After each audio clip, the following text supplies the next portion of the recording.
Thank you, sir. To formally inaugurate this program, we now begin with our panel discussion, Economic Challenges Confronting the World Today. The session will be led by our distinguished facilitators.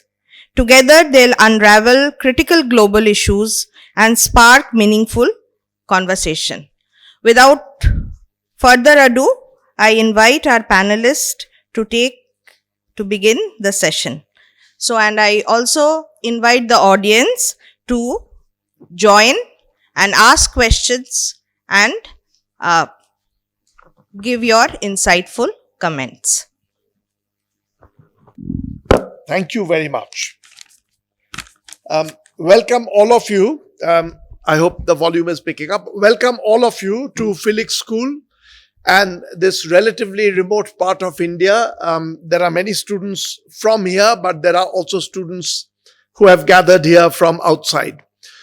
And I'm told that there are also some teachers and some parents who are here. To everybody, huge welcome.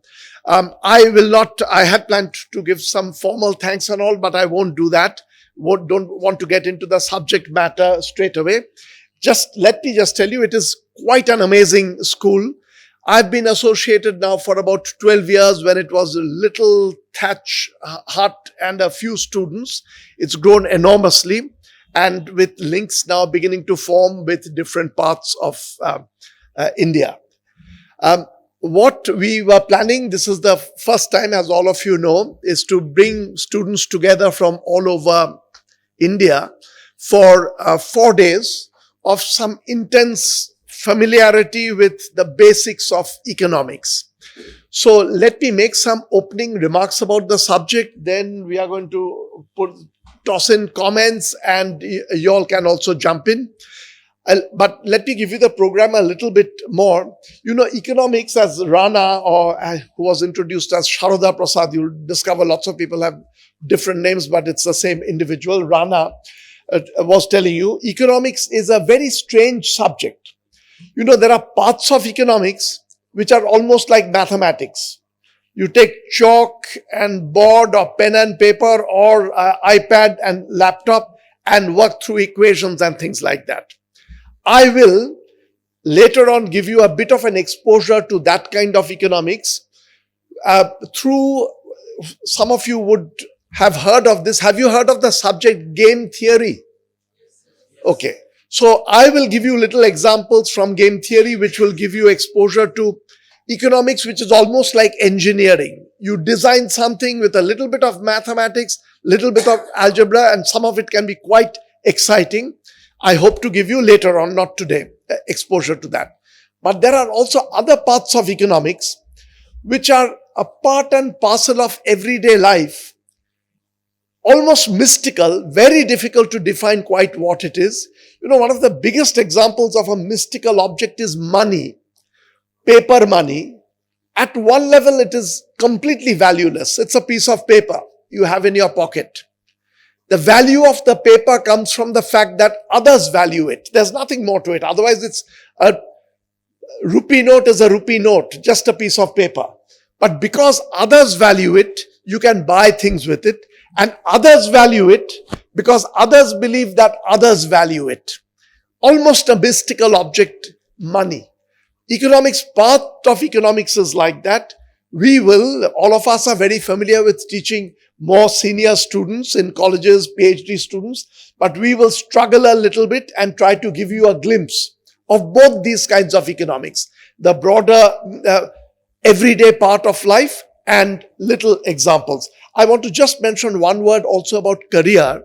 Since it is an economics course that you're taking, economics gives you a diverse range of career possibilities after this. So those of you who go into this, one is, of course, you just take a training in economics and go into other kinds of work, whether it is the administration, Indian government, international organization, you get a training in economics, put that to use in finance, in a variety of practical subjects, you can do that. The other direction to go with economics is research and teaching.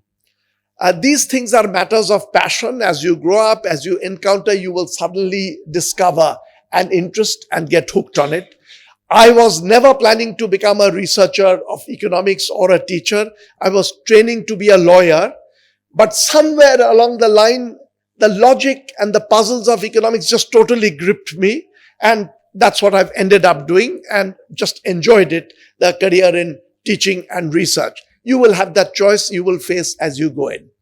With that, let me give you a bit of a preamble about economics itself. What does it mean? And I want to raise some contemporary challenges and then throw it open to all of these, by the way, they are my colleagues. Moushumi is sort of student, but colleagues and students. And Pulin, I should just tell you on an informal note, when I began my teaching career at the Delhi School of Economics, Pulin Nayak and I joined the same day, Delhi School of Economics. So it's a long career together in Delhi School. Even before going into economics, one preamble I must tell you. This is the larger thing. You know, economics is lodged inside philosophy, politics, and other disciplines. We do want to work, develop economic ideas for the country to prosper. At the same time, one reminder I always give is that, you know, we live in a small world. We all share a common roots, all human beings, a little kid somewhere in Africa, someone in Latin America, and us. You go back 80,000 years, 100,000 years, we'll probably have common ancestry. So it's really worth keeping in mind. We are so divisive we've become now that we share a common root, all human beings. And yes, we have gone different ways. But once you remember that, you remember the biggest mission really is for the world as a whole. It's a small world and we have to strive towards a better world is what we are trying to. We live in a country. We try to help the country, but keeping in mind that the larger mission is the world. I've twice spent time, once in southern Mexico, among a native group over there called Zapotecs. I stayed in the Zapotec family. And once I remember in Gujarat, in Patan district, I stayed for a few days with Ahir families. And after those few days of staying together, in the beginning, they looked totally different. In southern Mexico, I remember we didn't share a language. There was someone helping translate. But after 3 days staying with them, you realize that human beings are fundamentally the same and so many of our divisions are unnecessary divisions. With that backdrop into economics. You know, economics began, and I think Nalini is going to spend a bit more detailed time on this. We treat the start of economics more or less as 1776. Does anyone know who wrote a book in 1776 which became the core of economics? Adam Smith. Adam Smith, who was born in 1723, in 1776 wrote The Wealth of Nations. Adam Smith himself was a fascinating character, a bit of a recluse. At the age of, by the way, important part of his story, nothing to do with economics. At the age of 3, he got kidnapped by some gypsies. So people do speculate if Adam Smith was not rediscovered from the gypsies and brought back home, what would happen to the discipline of economics?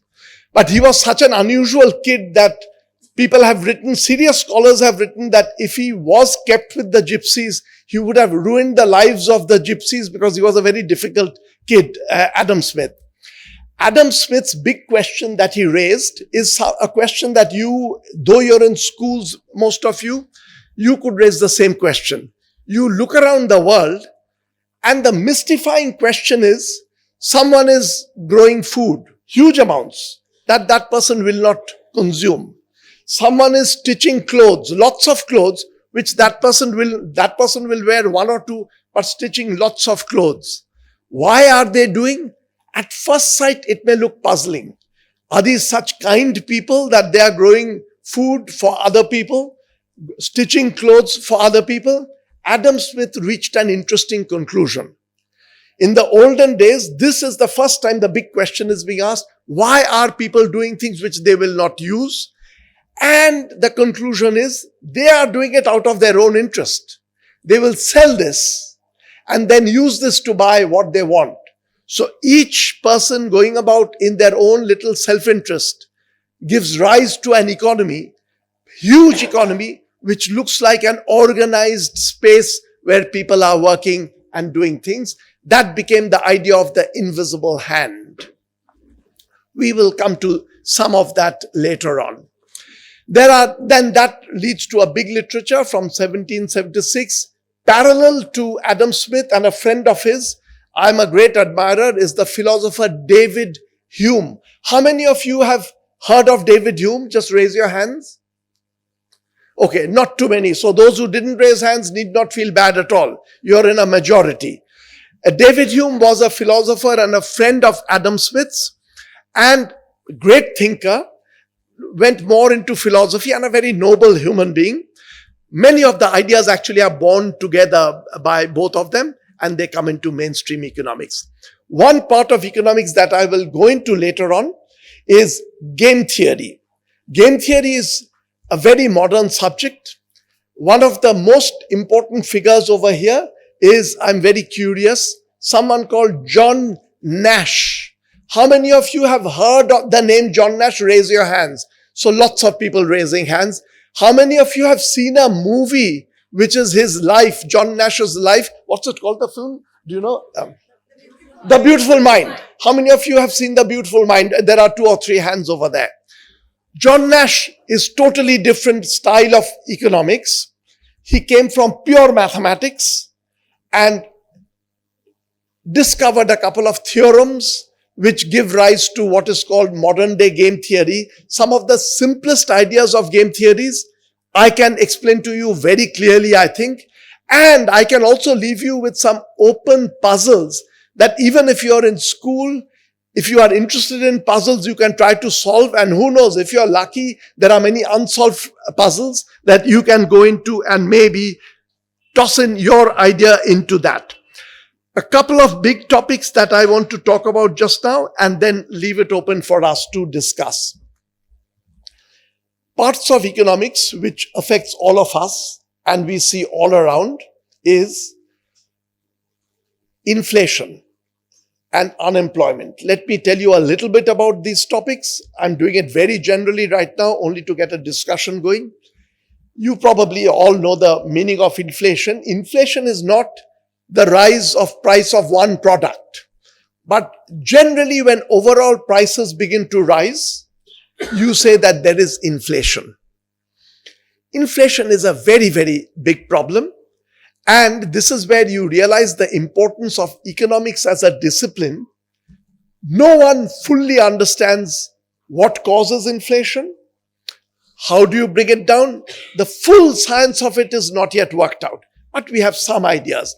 To see where we stand, I'll give you one historical episode. Inflation, typically, in India, when you get an inflation of, let us say right now, inflation is probably at 6%, 5% or 6%, which means every year, average prices are going up by 5%, 6%. And you know, people whose income is limited do begin to worry. Next year, if all the prices will go up, how will I buy? Inflation in India has gone up earlier. The highest it had reached was in 1973, when it was going at about 30% per annum, which means prices this year, next year it will be 30% higher. What people forget is, internationally, globally, if you look at history, there have been mega inflations. In the 2 biggest inflations are 1946 in Hungary, and second biggest inflation is 1923 in Germany. And this inflation is of this level. Something which cost 1 mark. I don't know if the currency that time was mark. 1 mark in Germany. At the end of a year, it would be not 10 marks, not 100 marks, but 1, 0, 0, 0, 23 zeros added. Can you imagine the price rise?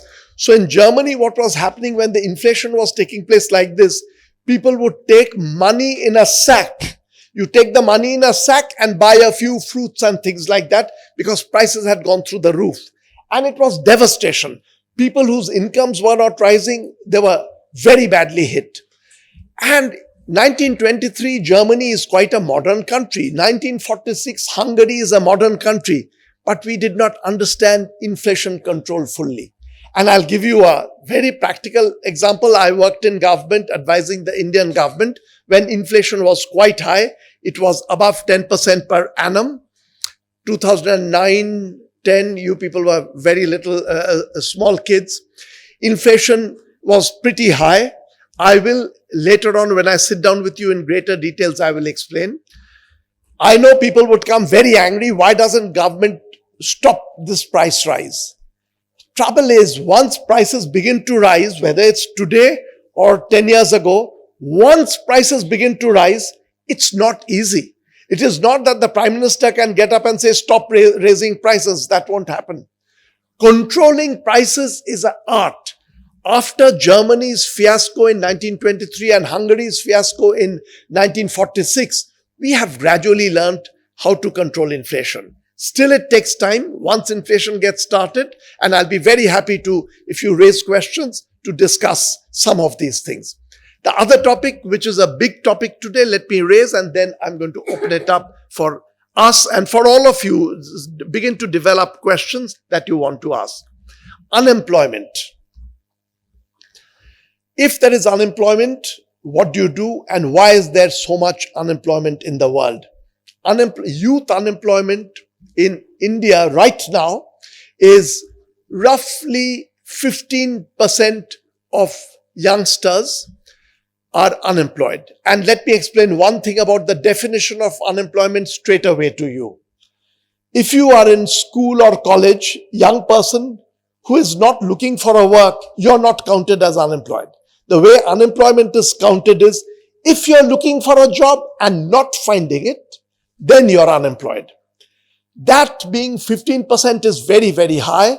And I was in China very recently. I'm coming from China. In China also, it's very close to India. About 15% is the unemployment rate. All very worried. Again, the first reaction of people is, why doesn't the government just create jobs and employ people? The point is, it is not that easy to do it. You can make corrections and you should insist that the government does something. But for the government to act, you do need a lot of planning and device. And let me give you one example. You have heard of Manrega, where farmers, especially in rural areas, those who don't have work, what the government has been doing for quite some time is you give people, basically you make them work a little. The work is not very serious. You give them money so that they have at least a minimal amount of money with them. I want to show you, and this logic you should follow, so don't think it's complicated and switch off. I was in government when we were doing this.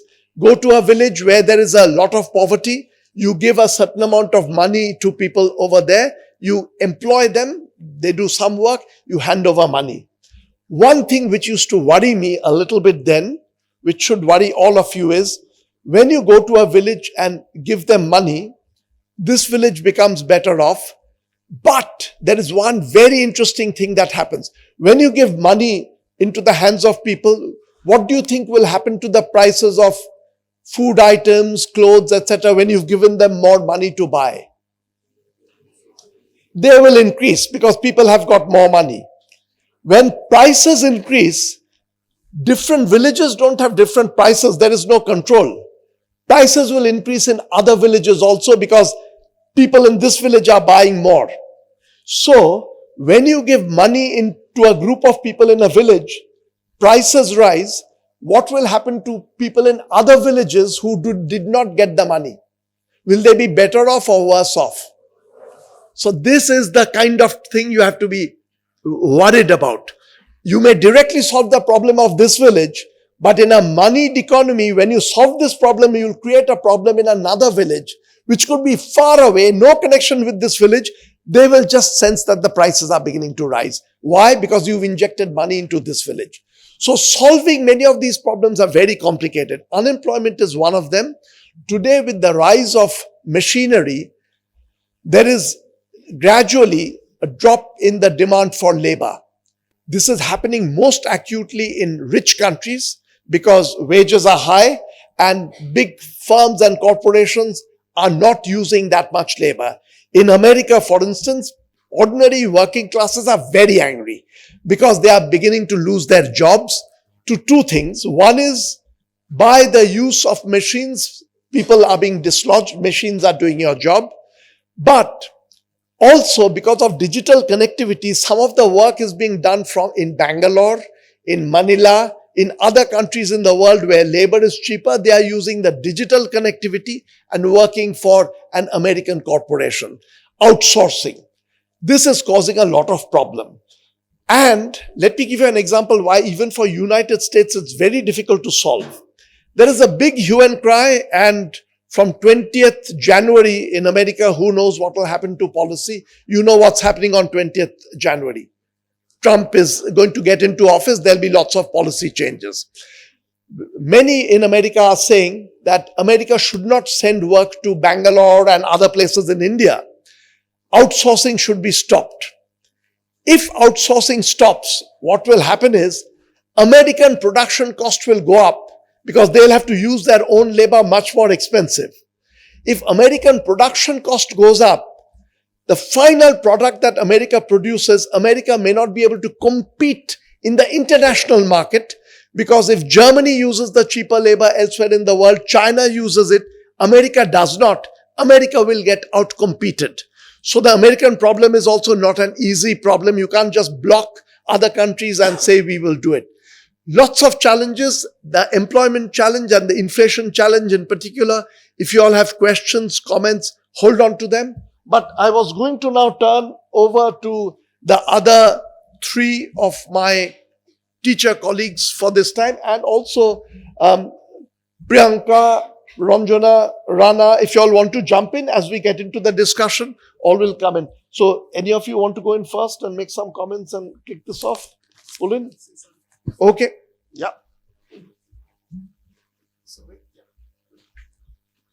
So thank you, Kaushik. And before that, thanks to Ranjana, Bharati, Rana, and many others. I'm not taking all names for bringing us here. And I was here last year as well, along with Nalini, and it's great to be back again.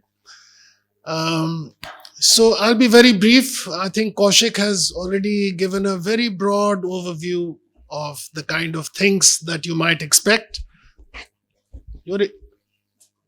I'm audible to everyone, right? You can hear me at the end? Yeah, I think they can all hear. They can hear. Yeah. Thank you. So the first thing that came to my mind when I sort of came into this room is I wanted to check with you. How many of you are so keen about economics that you may wish to pursue it as a career, possibly in business and banking and teaching, etc.? Is it a very large? Okay, that's very good to see. So you're all very keen about the subject economics. There are enormous possibilities in academics, in teaching, research, in the government and banking, commerce, and so forth. So justifiably, your interest is well placed and you will all get jobs, etc. But you know, at the time that I was in school, like you, economics was not a subject that was offered for study. If I remember right, it was not offered in any of the sort of at the school level sort of studies in India or even in Europe. It has come about much later. And one might want to know why that was the case. I mean, in school, after doing the usual subjects, English and your MIL, Bengali or Hindi or whatever, history, geography, if you were science-minded, you did physics, chemistry, biology, etc. But economics was not there. And it was not there possibly because I think, as I myself sort of thought about it, it's probably a subject that begins to emerge in your own minds after you gain a certain degree of maturity. Whereas some of the other subjects that I just mentioned, mathematics and so forth, these come naturally out of the curiosity of a young and growing mind. So, the first thing is the subject is an unusual kind of subject. It's often thought to be the mother of the social sciences, and it's a subject that links with philosophy, moral philosophy as well, ethics. In fact, economics has been for a long period part of the moral science tripos in many of the Western universities, Cambridge in particular. So, what is it about economics that makes it a fascinating kind of subject? And the thing is, economics is about the day-to-day activities of human beings in their day-to-day activities as agriculturists or workers in industry, or producers who are manufacturing goods, and of course consumers, people who are consuming goods, the housewife purchasing goods to run a family. Economics talks about all of this. Now, all of these things tend to come into the mind of a person who has come about to a certain degree of maturity in life. And that's why possibly economics becomes interesting as we go along. Now, it also so happens that this is a subject that has a certain degree of rootedness in some core, shall we say, principles, which can also be studied in a mathematical sort of context. The notion of maximizing a certain particular objective, and the idea of maximizing something subject to certain constraints. This is inherent in economics, and it's inherent in engineering and certain other subjects. Now, in fact, a great name in economics of the 20th century was Paul Samuelson. Many of you might have come across this name. Samuelson was the second. The Nobel Prize in Economics was instituted in the year 1969, if I recall right. And the first recipients of the Nobel Prize in Economics were two people, Tinbergen and Frisch, Europeans. And the second year the prize was given, the recipient was Paul Samuelson. He was possibly the greatest economist the world saw after two or three other names, maybe John Maynard Keynes and Schumpeter. So, and Samuelson comes generationally after these two names. And in the latter half of the 20th century, he was a big name. In his Nobel acceptance speech, this is what Samuelson talks about economics as being a subject that is about looking at certain maximizing principles, either maximizing or minimizing principles. If you're a producer, you want to minimize costs, okay? And the idea of maximizing utility or satisfaction or happiness for consumers and the idea of minimizing costs for a producer, these are notions that can be subject to certain formal reasonings, mathematical reasonings in particular. So this is a subject that talks about this kind of mathematical principles, but it also has the idea of meeting human needs. It is also a subject that talks about the idea of distributive justice. Economics is a subject that talks about some people being very rich, some others being very poor. And the lack of ethical justification for a world in which some people are very rich and some are very poor. I mean, if we look at the Indian society, the richest 1% in India take account of almost 25% of the GDP, gross domestic product. That's a huge amount of money. And this makes India one of the most distributionally wrong kind of countries to have, very high and very skewed distribution of income.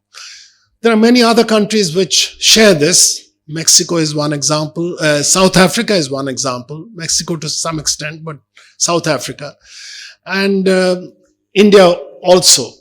Now, economics is a subject that deals with this particular issue, in addition to inflation and unemployment that Kaushik talked about. Economics also talks about how we come to a situation where the distribution of income becomes highly skewed. Some people are very rich, some are extremely poor. And here I think the best example is our own country. And economics, therefore, is a subject that goes to the heart of how we should be thinking in terms of ordering our society. And is there a way in which we can think in terms of increasing the income levels of the bottom sections of the population? Now, it so happens that in looking at this issue of inequality, economics is just one subject that deals with it. There are other social sciences that also deal with it. Sociology, for example, also deals with this. There is a caste hierarchy, and for a variety of reasons, some castes have been at the top end and some castes have been at the bottom end, so low that we have had untouchability as part of our terrible long history. And it continues to exist in certain parts of the country. Now, income inequality is an economic phenomenon, of course, but it is also a sociological phenomenon. It is also a historical phenomenon. So, when we look at the subject economics, it looks at, on the one hand, certain broad mathematical principles, but it comes to the notion of morality and ethics, and it also looks at history and sociology. That's what makes economics the kind of subject it is. And of course, it is a subject that deals with very practical kind of issues, the practical issues of banking, money supply, money creation, how much money people have in their pockets, and so forth. That is what the subject economics is all about. And the greatest practitioners of the subject economics were people who looked at the subject in a broad, holistic kind of perspective.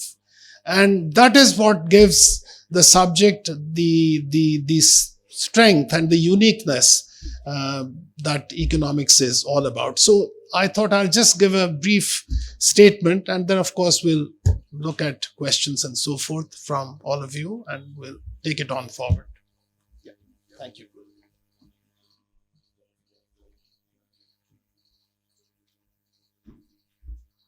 Okay, thank you very much, Ranjana, Haranada, and the Felix School, the organizers, Bharti, everybody. This is my first time in the Felix School, but I want to share with you that this is not the first time that I have been to Purulia. I have spent 5 years from class 3 to class 7 in one of the Purulia school. It's called Shantamoyi Girls High School. So in a way, coming back here, it sort of completes that circle for me. I'm going to talk about more formally about the problems that I think are important for economics and for you to sort of understand and probably delve deeper going forward. But I want to relate those problems to actually some things that you guys are experiencing and I had experienced when I was a student in one of these small town away from Kolkata, and that is about the quality of education and the inequality in the quality of education across different regions, different countries, states, and so on. And that is very much related to the overall economic problems of economics that Kaushik and Pulin were talking about in terms of inequality at the income level. But if you think about the inequality being percolated over generations, then we are thinking how today's inequality, our parents being rich or poor, percolates into you guys going forward, being able to access opportunities and all. And that for us as a society and as an economist, and for you also thinking about future, is probably the biggest problem, the intergenerational transmission of inequality, which happens if you do not have access to quality education. So in some sense, to me, that's an important problem. And I'll just tell you what, I have been, I went to a I have been a part of a government institution until recently. I have been educated in government institutions, educational institutions, and I'll give you a perspective about in my view, this particular problem about unequal access to opportunity for the younger generation, to my mind is becoming sort of more and more acute. And to my mind, that's related to the overall growth process that we are experiencing right now. It's kind of, other part, the darker part of the story. And I'm going to elaborate more on this when I talk to you later in my lecture. But just to give you a, brief overview about why, where the problem lies, it's just I can compare my life with, life of your generation sitting in Purulia, let's say. When I was in Purulia in sometime in 1980s, there were not many private schools. There were mostly, or if there are private schools, character-wise, they were pretty much the same as the government schools. But they have many good teachers because there was no private universities, private educational institutions were so rare that, these teachers, many of them were educated in Kolkata, very good quality teachers, came back to their hometown, home village and so on, and started teaching. Teaching used to be one of the more, high status, quote unquote, profession, and many people came back for there. So the kind of quality of teaching that I received in Shantumai Girls High School from, class 5 till class 7, and even before that, was even later when I went to Kolkata, was really no different from all the students who are coming from more elite schools in Kolkata. I think that particular thing has changed over the years. To my mind, when I go to, I have been teaching in Delhi School of Economics at the MA level since 2000, and only recently I have been to, I've joined Shivnadar University, which is a private university, only last July. Again, I see that stark difference. When I started teaching in Delhi School of Economics, students were coming from all across India from a varied background. Over the last 20 years, I saw that gradually the kind of students that we are getting in Delhi School of Economics, and remember, Delhi School of Economics is one of the top public institution for teaching MA. So that the kind of students was becoming more and more skewed. We are getting more students mostly from Delhi, some from Calcutta, Bombay, hardly anybody from relatively sort of, remote areas, which was not the case when I was a student there. And now that I'm part of a private university, a fantastic private university in terms of its quality of teaching and infrastructure. But when I look at the student profile, it's mostly elite students coming from elite schools. So that to me is a stark inequality, which I think it's going to translate into inequality of opportunity for this generation going forward. And why do I say that it's related to the growth process? That brings me back to the issue that Pauline talked about, which is that if currently 25% of the national income goes to top 1%, then that leaves very little room for the bottom 50%, let us say, to manage their life, do their, day-to-day business, and also send their children to school. More so if the public schools are not good enough and you have to spend money to send your children to private schools. And that's where, as I say, percolation of inequality, persistence of inequality across generation really shows up. Because the growth process has become such, because of various reasons, the growth process has become such that income and productivity are being generated by people who are very highly skilled. And unless you go up to that level, either in terms of, as Pulin was talking about, either you become an engineer or a manager or a banker and so on, that's where the jobs lie. And that's where also the highest productivity is happening. So unless you can go up there, you are not getting enough return for yourself, and you are also not contributing enough. So imagine somebody who is sort of, stuck in Purulia, haven't had opportunity to get a quality of education, did not really get into a good job, maybe opened a small shop somewhere. That's not really neither contributing much to the overall income nor to his personal income. So if the next generation of that person also is stuck in Purulia with the same kind of education, that's exactly where the unfairness, the inequality really begins to bite over the long run. So to my mind, that probably is something that all of us should think about. And to my mind, when I think about the overall society, certainly for our country, that is the being a part of the education sector, that's probably what bothers me the most, how actual income inequality is also generating unequal opportunity, which is going to create future inequality. So I want to hear more from you. Many of you who are here are probably, not in this situation. Definitely students in this school are getting fantastic education opportunities. But remember, that's such a small pocket. We need more of this. We need other stuff for other people to do. And what can be done about it is really the big question that I think as an economist and as in policymakers, all of us should think about. And I'm just, throwing open these ideas. I can see that my world and your world scenario has changed drastically. And how can I bring your generation back to a scenario? What are the things that we can do as an individual? What are the things that the government can do as a policy? And what are the things that civil society and let's say NGOs can do? Is something that I think it's open for discussion. I'd love to hear your ideas about that, your perspective about that. What are the things that you see sitting over there, which can take you over there? What are the challenges that you face in sort of, in this kind of a society where opportunities are not necessarily equally distributed? Is something that I'd love to hear from you. I'll just stop here because I really want your perspective on this and try to compare that with my experience when I was just like you in the same town long time back. I'll stop here.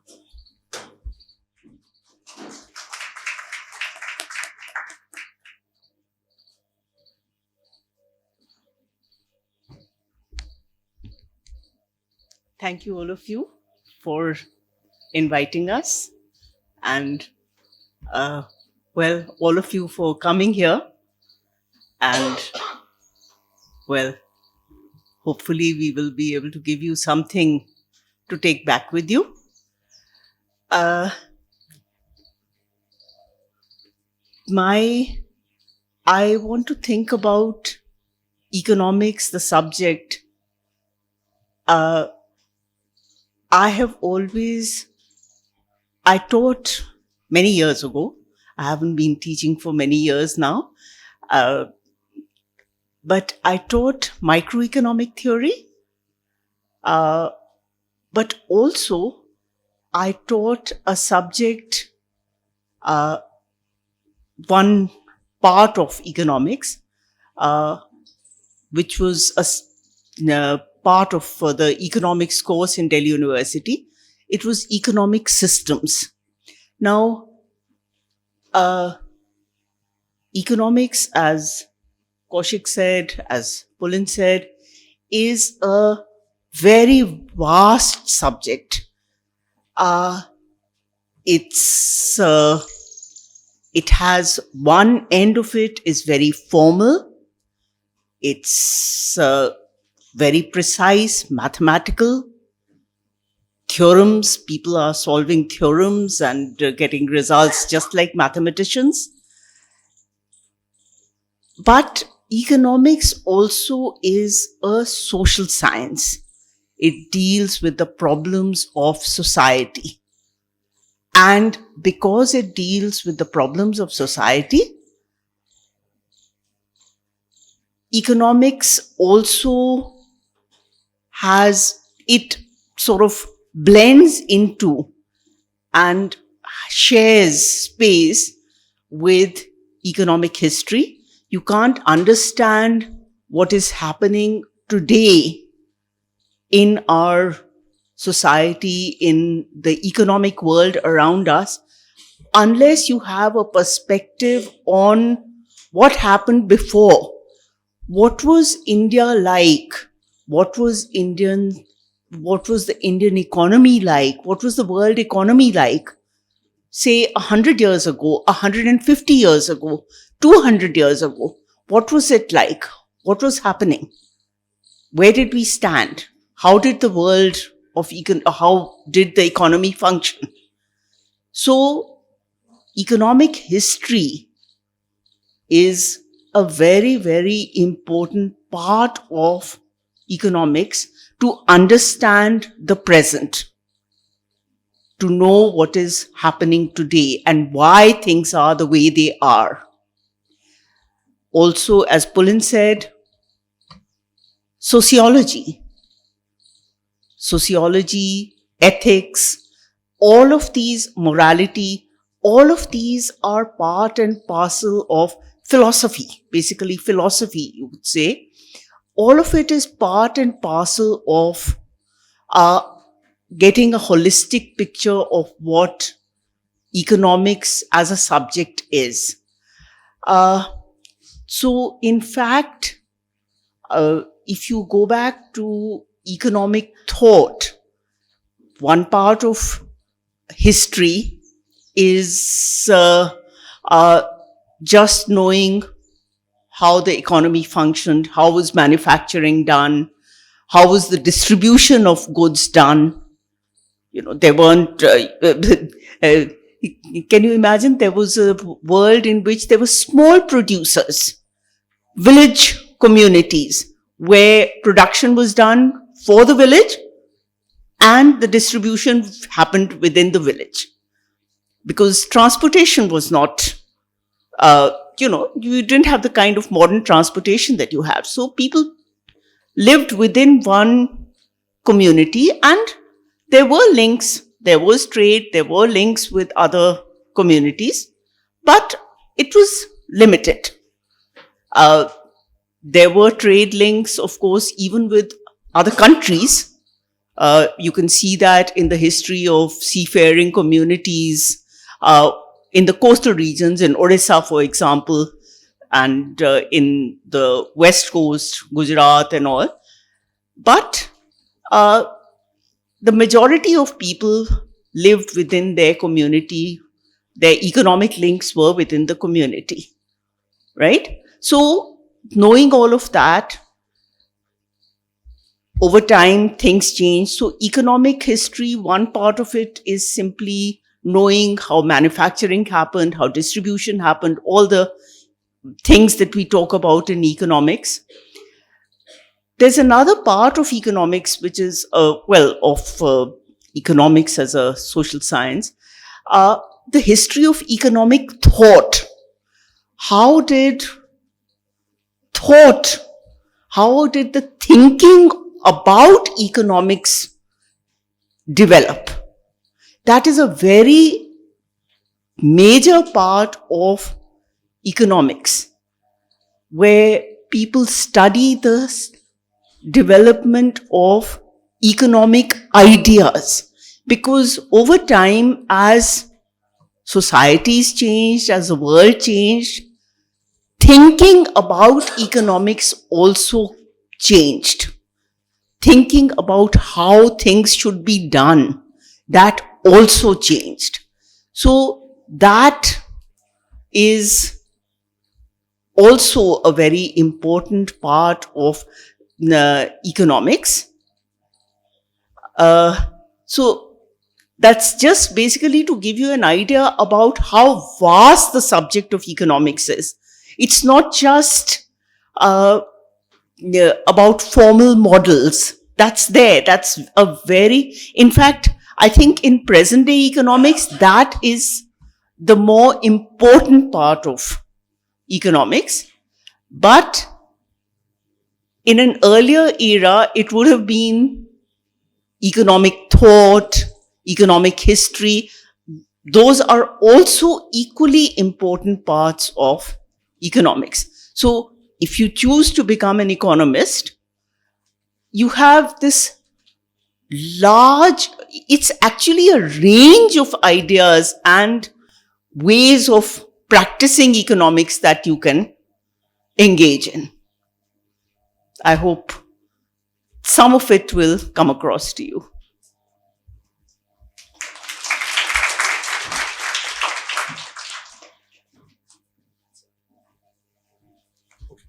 So, okay, we will throw it open to discussion. So begin to prepare your questions and thoughts. One suggestion which came to me from Ranjana earlier is we will make you all participate in a particular way. I want to explain this.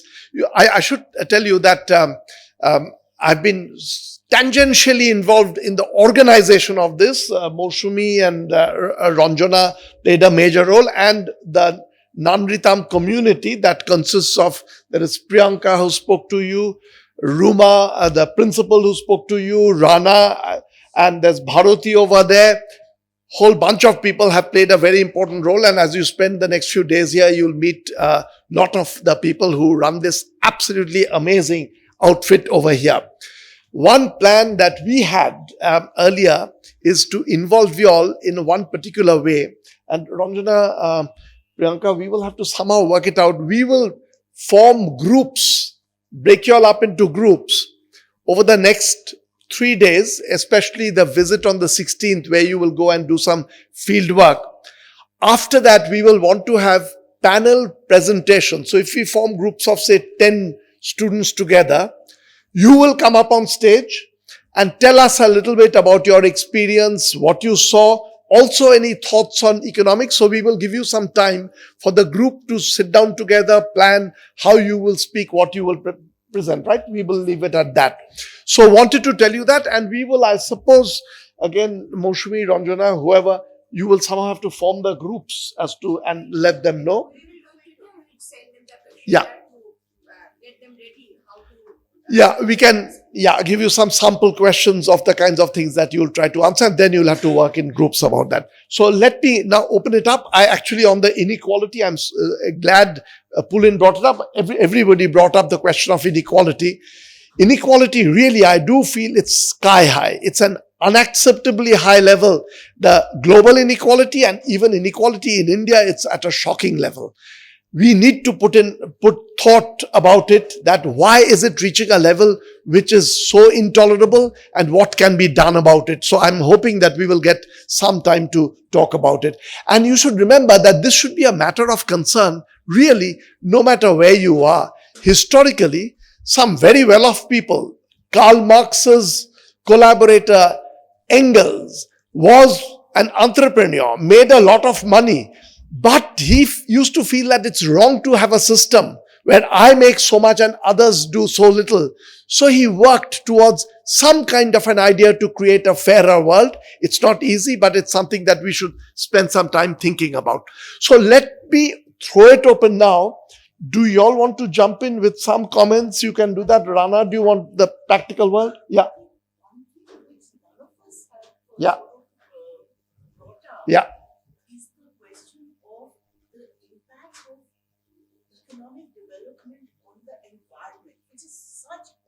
Yeah. Major and current issue. Yeah. Yeah. Yeah. Well, I mean, we've got 4 days, so we will get into many things. I've got lots of plans of topics, but what Nalini is pointing out is true. Sustainability. I mean, you don't want to live life in a way that the next generation is going to be impoverished and have hardly anything for themselves. From Greta Thunberg to a whole lot of people have been activists in that. I hope we will have occasion over these 4 days to get into that. Rana, from the world of practice, if you want to bring in any thoughts, why don't I'm just conducting it in a free floating way. Bring up some questions or comments that you have. And since you have all the teachers over here, sorts of things that you want us to address. It's such a big subject. We all have our specialization. So you may have questions which none of us will have an answer for, but you can raise the questions. If we do know, within the next 4 days, we will bring them up. Also, if you already have some thoughts from a career in economics to India's problems to global problems, get up, introduce yourself, give your name, and toss in the questions. We would like to also gradually, I'm hoping over the next 4 days, we will get to know your names. I've got a very bad memory for names, but I would love to know as many of you as possible. So get up and feel free. I know many of the students from Felix School. I know many of them over here, but anyone, Felix School, otherwise, raise your hand, ask a question, toss in a comment. Yes, okay, let's go there.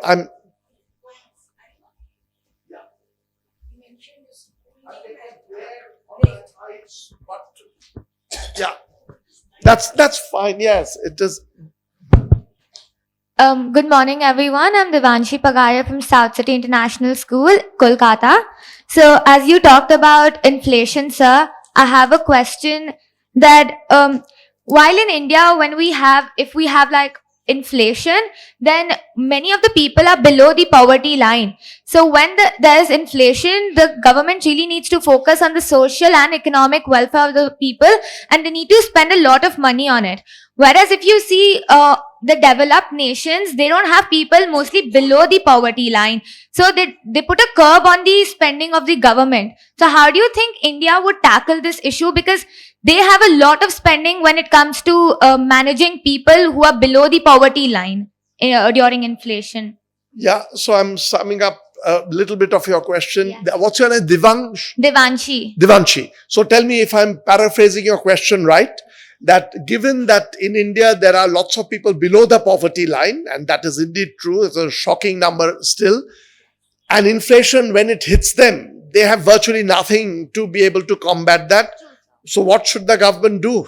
Yes, sir. Compared to other countries, they Yeah. have a huge amount of savings. So as it is inflation, we spend a lot. So what does the should government we do? Yeah. What So- should the government do in this position? Moshumi was once my student, so I could insist that she gives the answer. I'm just joking. Whoever feels like, yeah. Maybe I'll also sit there so we can.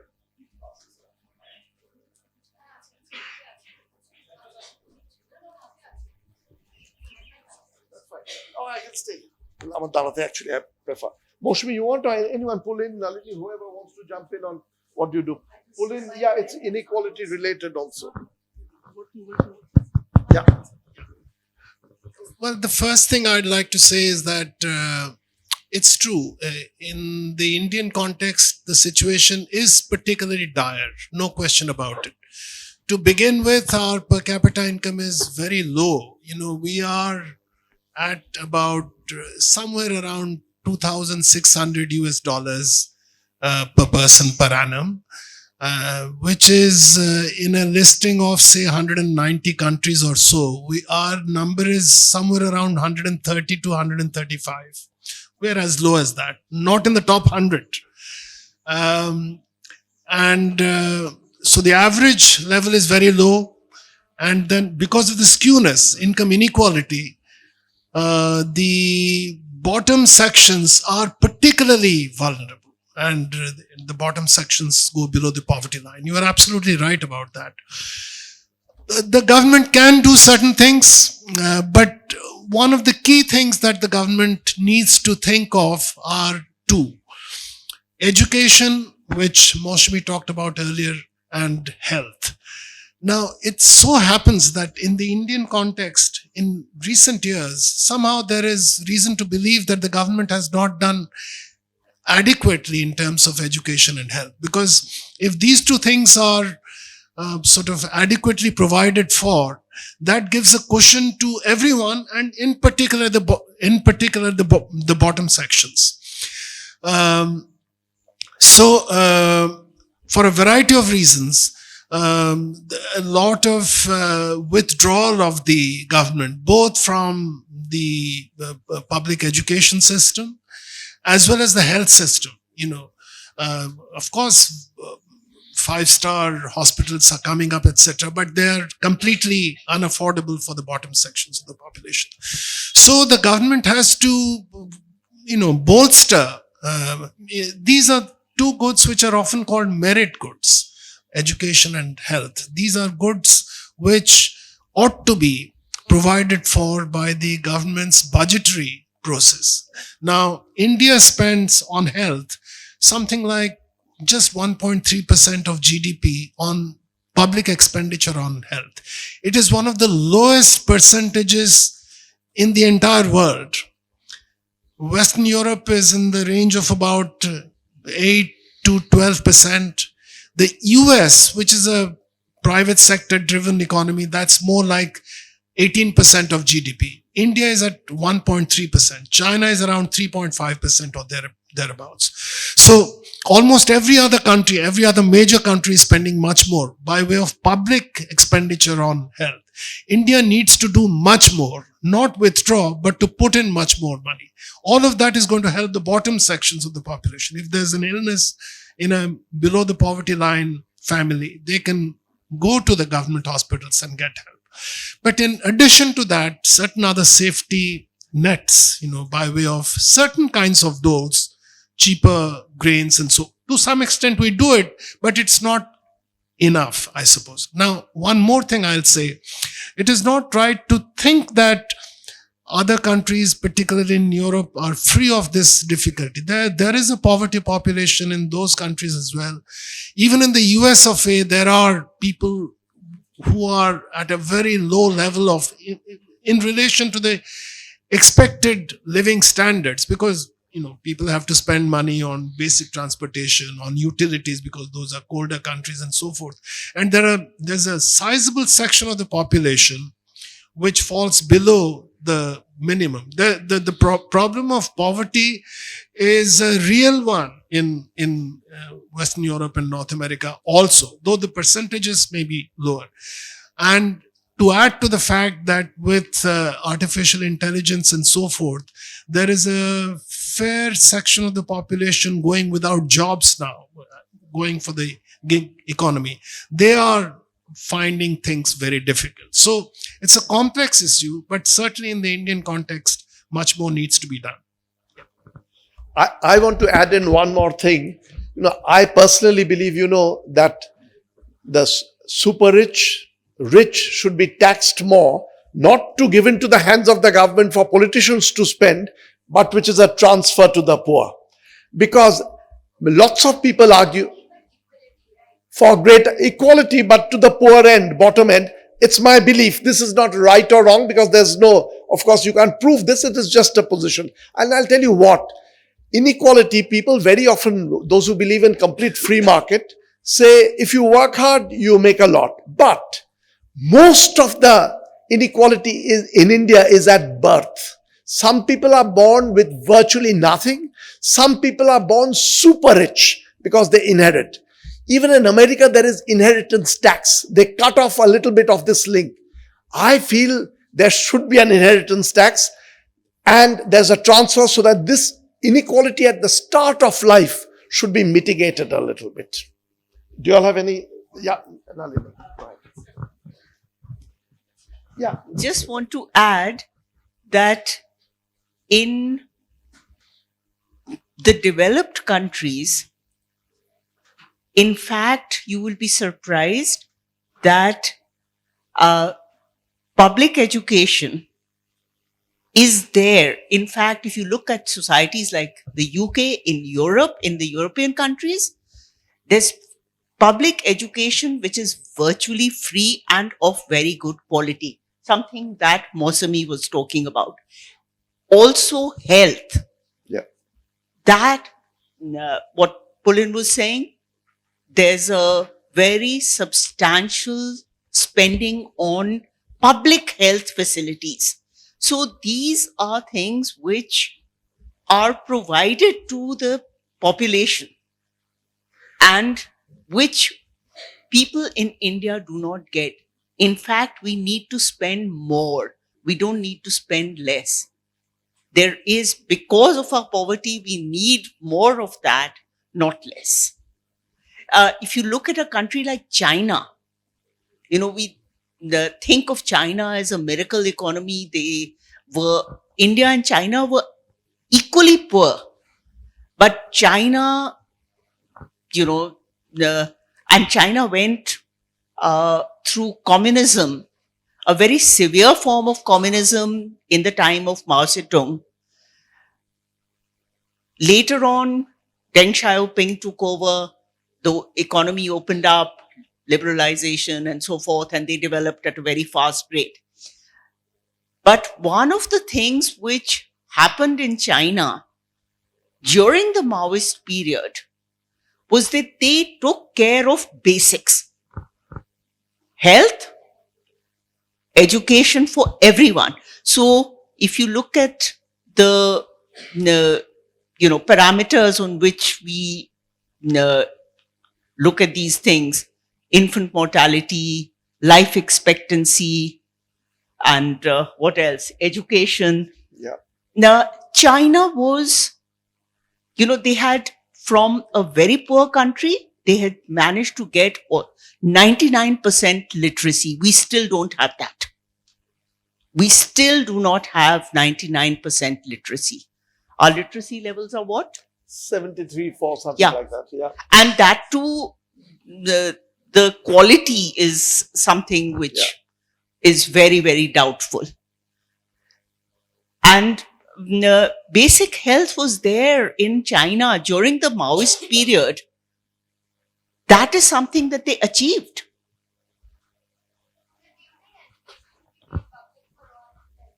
Really? Yeah, lots of questions.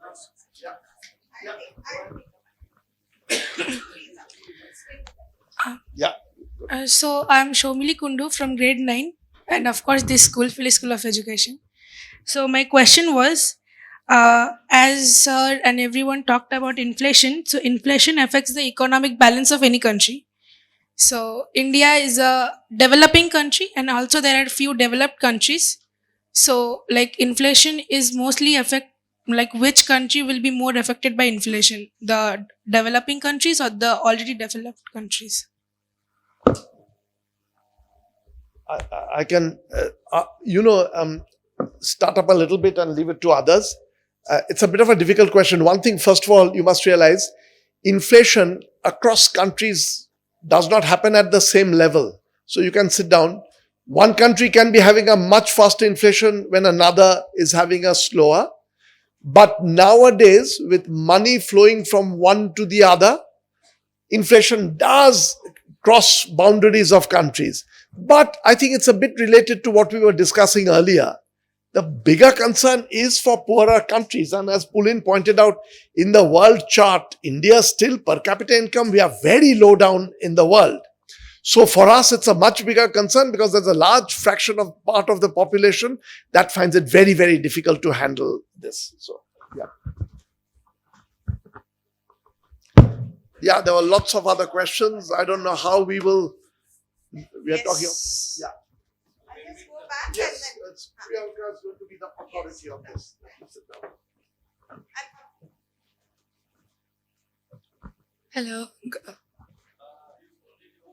Hello. Yeah, maybe a good idea. Yes. Maybe a good idea. No. Good morning, everyone. I'm Reena Mukherjee from La Martiniere for Girls in Calcutta. So I had a question regarding the inequality in the field of education.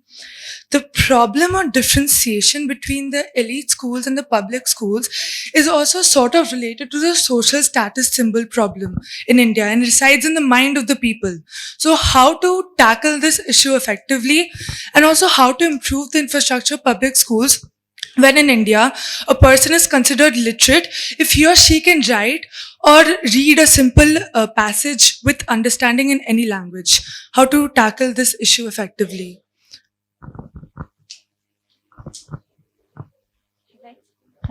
Oh, okay. So I think I'll start off and then others can join. So I think it's a real problem in the sense that it's an education policy and related to the economics, of course. But I think the status symbol, as I was relating to my own experience, was not really there earlier, and it has something to do with the quality. So the reason why the private schools, elite schools have become such a status symbol is partly because they charge a higher fee and therefore they can afford to employ better teachers, and that then eventually the quality of teachers shows up in many different ways, and that's when it becomes a status symbol that basically those schools are good school. And then in some sense, so the entry, but there's a huge entry barrier you have to realize, which is purely economic. I might be the most talented kid in this neighborhood, but I will not necessarily get admission in La Martinias unless my parents can pay the fees.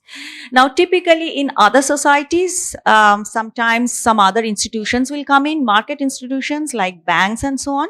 Again, the problem with a country like ours is that those kind of supportive institutions, which are market based, do not always operate. And therefore, there's a huge role for the government here compared to many other countries where the market works better, in the sense that you get admission in one of those elite institution, quality education, you can just take a loan and go there. And that sort of mitigates this access or unequal opportunities.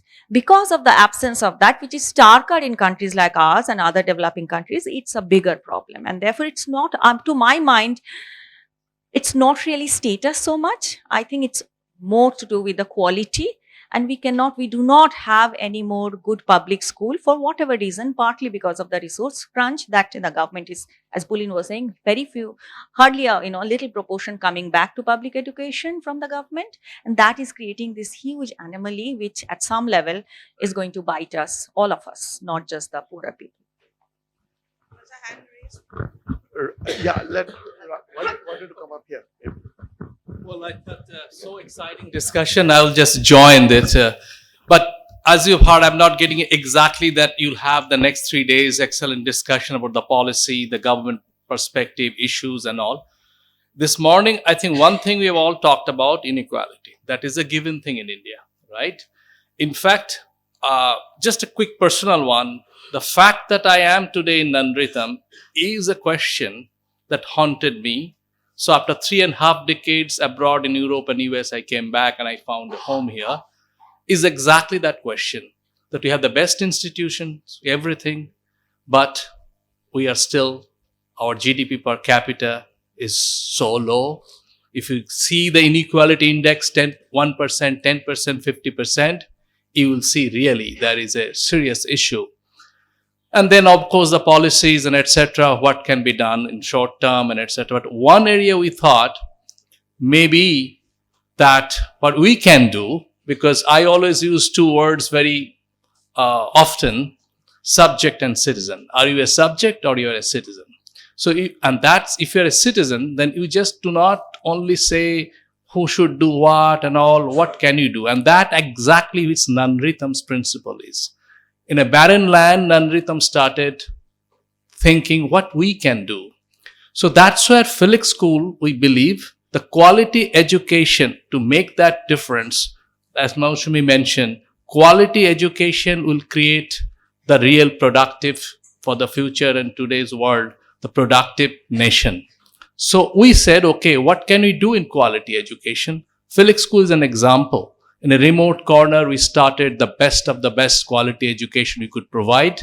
And then, as I mentioned, we take a step of calling it, within a very limited scope, it's not even a drop in the ocean, fraction in the drop in the ocean, Education for All program, where we're trying to take this quality education, as Maushumi mentioned, what NGOs can do and etc.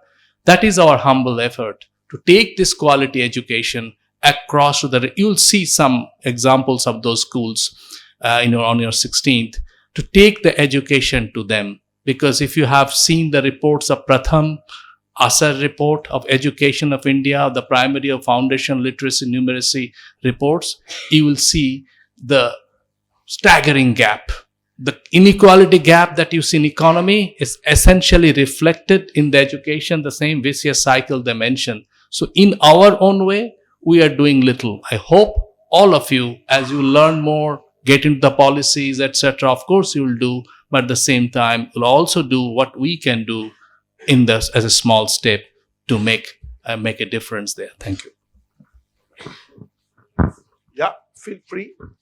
Yeah. There were lots of hands. So I'm Amson Sajesh from Billabong High, Mulund. And as we're talking about the income inequalities and the redistribution of wealth, I had this doubt and I wanted to know your opinion. Does a command economy do a better job in redistributing income or wealth than a free market or a mixed economy? you want to take on first, Nalini? You can just, yeah, you can stay there. There have been many experiments with command economies. Soviet Union was one, China was another. And yes, to some extent, redistribution probably they did manage to do. Unfortunately, these experiments did not succeed. It was actually the Soviet Union was an experiment. China was an experiment. There are there are still some examples of Vietnam is there, Cuba is there, North Korea, but North Korea, it's such a closed economy, it's such a closed society, we don't really know what is happening. Vietnam is an autocracy, but at the same time, it is opening up. It is not a command economy as such.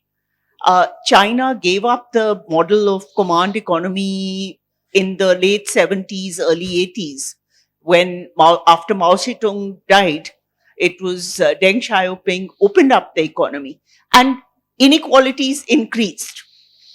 In all of these countries, inequalities zoomed after they gave up the command economy model. But the command economy model of China, for example, had many problems. There were, there was an experiment which was called, what was it called now? I can't. Mao Zedong. There was a time when he. Are you thinking of the Great Leap Forward or the Great Leap collectivization? Forward. Yes, Great Leap Forward, where he would say, well, this is how everything has to be done. It was a perfect example of a command economy. It resulted in floods in the country, and it is said that 10 to 13 million people died in famines after that. It's never been quite counted how many people died. So the command economy can have those horrendous problems. So you don't, I don't know whether that is a solution, unfortunately. I just want to add something that, to what Nalini said.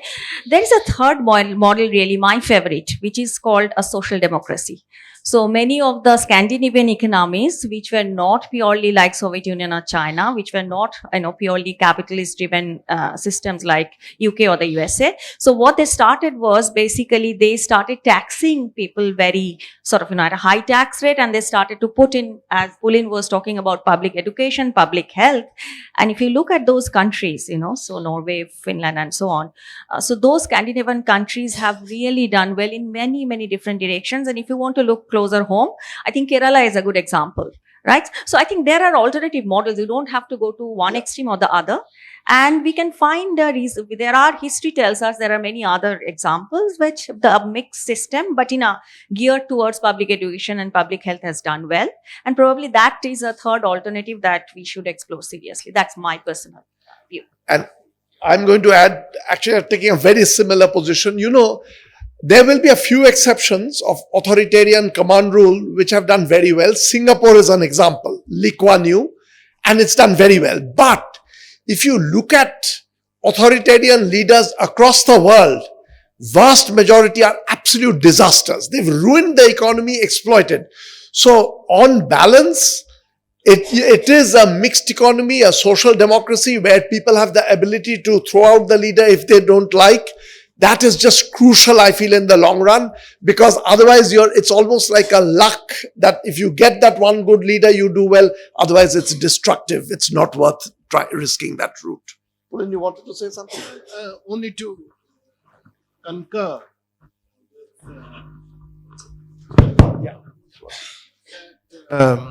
Yes, in the command economy model, yes, you can expect a closer distribution of, not skewed, but a closer distribution of income. No question about that. But it would restrict individual proclivities in different forms in a way that people would feel sort of constrained. Now, this is given a freer play in an open economy or in a mixed economy, where, again, income inequalities will emerge and they can get accentuated. But one way to deal with it is to, in terms of taxation, tax the rich at a very high rate. Kaushik talks about it. Moshmi also mentioned it. And offer advantages by way of education and health and etc. from the bottom end through expenditure. So by combining tax and expenditure policies, you can try to sort of narrow the distribution profile. And I want to put in a note to what Pulin just said. The command economy can give you greater equality, but it also need not. There are these horrific crony leaders who have taken control, and it's all been ultimately for them and their 4-5 friends. So it could go completely that. Yeah, Putin is an example. World is full of those examples. Once you get a huge control, with a few people, you rise even bigger and the inequality goes through the roof. Yeah, yeah. Okay. What?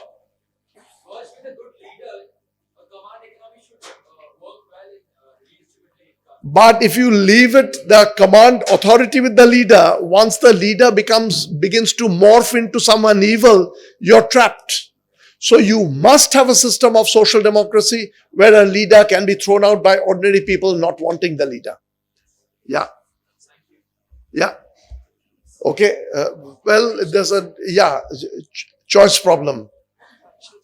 Priyanka has vanished, I think, giving up the difficult. Oh, Priyanka's there. I thought she's seeing the difficult situation. She's gone. So, yeah. I am Rishabh Banerjee from Ramakrishna Mission Residential College, Narendrapur. So I have two questions. The first question is that we have all heard that a little bit of inflation, perhaps 2 to 3% is good for an economy. So can you all expand on that? And the second question clubbed together is that if inflation is such a big deal, can the central bank not combat it by increasing the interest rates on loan or via other open market operations? There must be some other dimensions to it. So yeah, that is my question. One of you want to go first? I can give you, I'm not a specialist in this. The usual view, 2-3% inflation is desirable for the following reason, is that price adjustment downwards does not take place typically. There's a stickiness downwards. So when you want to make adjustments, it's by some prices being raised. So a little bit of inflation allows this flexibility that when there is a shortage, the price will rise. Otherwise, it will remain constant. So on average, it rises. About being able to control this inflation through interest rates, that is, you're referring to the Phillips curve. You've clearly studied that. You raise the interest rate and you do it. You dampen inflation. Trouble is, most of these monetary policy ideas, it's not a hard engineering problem like I was talking about auctions and things like that. It's not quite clear how it works. Also, if you raise interest rate too high, you'll crash the economy. You'll stop the inflation, but you're going to crash the full economy. That is going to be a bigger problem. So yes, that's roughly what the central bank tries. And one reason why we give autonomy to the central bank is the last thing you want is for politicians to phone the central bank and say, do this, do that, in their political interest. But that is roughly what you're trying to manage along the Phillips curve at the right spot. But it is a science. This part of economics has a lot of noise. So you expect something to happen, something else goes wrong, and the central bank's job is a very, very difficult one.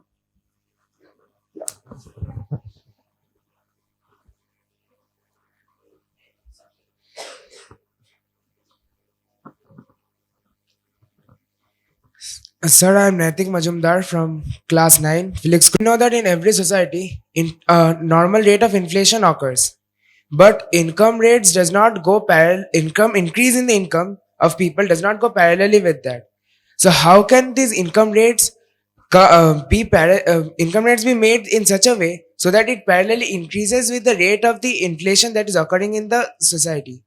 And one more thing, in the world trade, there is means the world trade depends upon the currency of one particular country. This may lead, if any country's currency rate decreases with respect to that country's currency, then that country can become poorer. And but this will always have a good means mostly have a good output on the country whose currency is being used in the world. So can it be that there is one particular united currency that is used only for the world trade with a stable amount of stable rate with respect to the individual currencies of the world? And why isn't this kind of thing implemented if it is good for the world?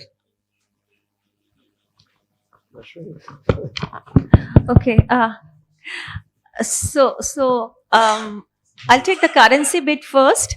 So increasingly, I think there's not much that so we are moving towards a world where the government doesn't set what if you're talking about the rate across different currencies. Increasingly, we are moving to a world where it's market determined, right? So there's a demand and supply of currency that determines the rates.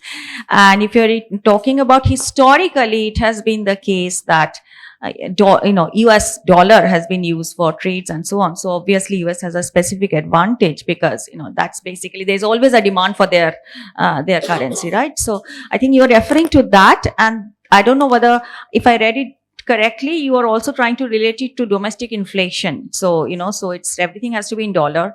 Then the rupee rises, or inflation in rupee means that it's sort of, there's price rise in India, and that's going to impact that.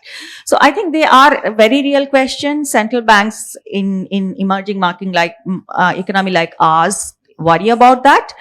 When you say that whether they can control it, because it's all market determined, it's not easy for them to control unless they also participate in the market as a buyer or a seller. That's how they operate. But that also depends on, imagine you want to buy a lot of dollar, that also depends on your stock of dollar that you have historically built up. So it's a tricky situation for many emerging market economies to control this kind of situation, domestic inflation. And that's why sometimes there are concern about why you want to control inflation, apart from the fact that for international consideration, for trade consideration, for capital inflows, outflows consideration, other than the fact that your sort of domestic people are suffering because of high prices. So I think that's a concern that central banks in every emerging market economy is continuously sort of, taking into account. What steps they take depends on the reserve that they have sort of, accumulated over the years. But that is something that they try to control. And so inflation, kind of trying to control inflation targeting, part of the reason for that central government does that. It's not just the domestic concerns, but it's also this kind of international concerns, where your point, I think, is very valid. And they try to do it in various ways. They are not always very, very effective. Especially if you allow for capital flows and inflows and outflows. But then there has been extreme measures in the past where the government has stopped this kind of capital inflow and outflow, and that sort of automatically builds up reserves. So that also has been tried. So there are various things, but each of them are internationally not very sort of easy to implement, because the moment you try to do that, you're impacting international investors, and there's a political economy which works there. So these are difficult steps, but all emerging market economies grapple with this issue and try to do something about that. Yeah.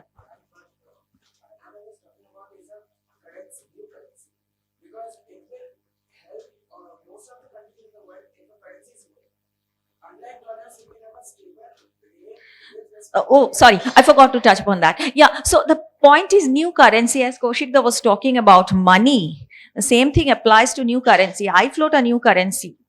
I call it Indian currency, whatever it is, the international Indian currency. Who is going to buy, people have to believe that that currency is going to remain stable. So there is a trick, and there is this, self-fulfilling kind of a thing that if I believe that that currency is going to be stable, I'm going to start buying and purchasing stuff in that currency. That makes it stable. That then more people believe in that. Exactly the point of, like money that you was talking about is all notional, right? So the moment you float it, it's not, there's no anchor to it. It's not as if that you are saying that, so many goals or so many physical goods are, pegged to that currency. And the moment you don't do that, it's all people's mind. And that is always inherently a problem with any notional, currency or unit of value like money. So I think that's the inherent problem of learning that. You want to say something? Yeah. Very briefly, I would say this. The dominant currency right now, of course, is the US dollar. And there was a phase in history when the dominant currency was the British pound sterling.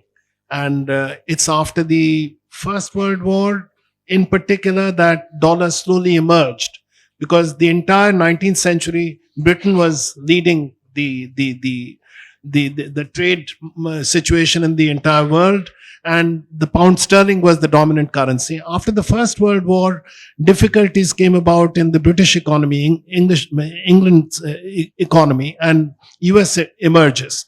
Now, to answer your question about this alternative currency, in recent years, very recent years, there's been some talk of thinking of a BRICS currency, or India trying to have rupee rupee emerging as something like an alternative currency. But at the end of the day, the strength of that will depend on the strength of the produce of that particular country. The Indian export situation is very poor vis-a-vis the export situation of many of the other countries, including even countries like Vietnam and Bangladesh, which seem to be doing very well in some of the products, for example, textile goods and so forth, where even these two small countries have a much bigger presence in the international export world vis-a-vis India. India had a good presence about 15 or 20 years back, but that has gone down. So what I'm trying to say is that the strength of an economy's currency being an accepted world currency depends on how much that particular country has a presence in the entire export market. If you have a very strong presence, and if that presence is continuously growing vis-a-vis the presence of the other countries, then there's some chance of your currency becoming a major currency. The US is there because of the predominance of the American sort of presence in the world of technology, industrial goods, and so forth and so on. And it is likely to continue for some period of time. Having an alternative currency will not automatically or immediately lead to that particular currency being accepted. There's been some effort towards that, but it has not really resulted in any success. Yeah, this is emphasizing the same. It is in many ways very unfair, because if your currency is used like the US gets a huge return out of that. But correcting this is in the psychology of billions of people. China would love to replace the world currency with the Chinese currency. But to gain that almost a mystical psychological space is very difficult. And US uses, Pulin just referred to the BRICS initiative. Trump has given an open threat that if BRICS does that, Trump is going to immediately impose tariffs and try to crash that, because you get a big advantage. One country, the unfairness, it's unfair, but here is Ecuador, tiny country. I don't know if you know, Ecuador does not have its own currency. It was not being able to manage its inflation. So what the Ecuador government decided to do is to use US dollars. So even for local bazaars, they have no currency of their own, US dollars. How do you think they get these US dollars? Trade? No, just by selling goods. Taking their currency. So in fact, it's a one-way trade. You have to send your goods to USA to get hold of those pieces of paper. It's not even usual trade. For US, it's massive gains. Ecuador sends goods, US prints notes and sends them to Ecuador. That's it, because Ecuador needs it for its own bazaars. So once you get control of a currency in the world, which the US has, massive gains, these are called seniorage income to the country. Needs to be corrected, but it's a very, very difficult job. So how do you correct it is not clear at all.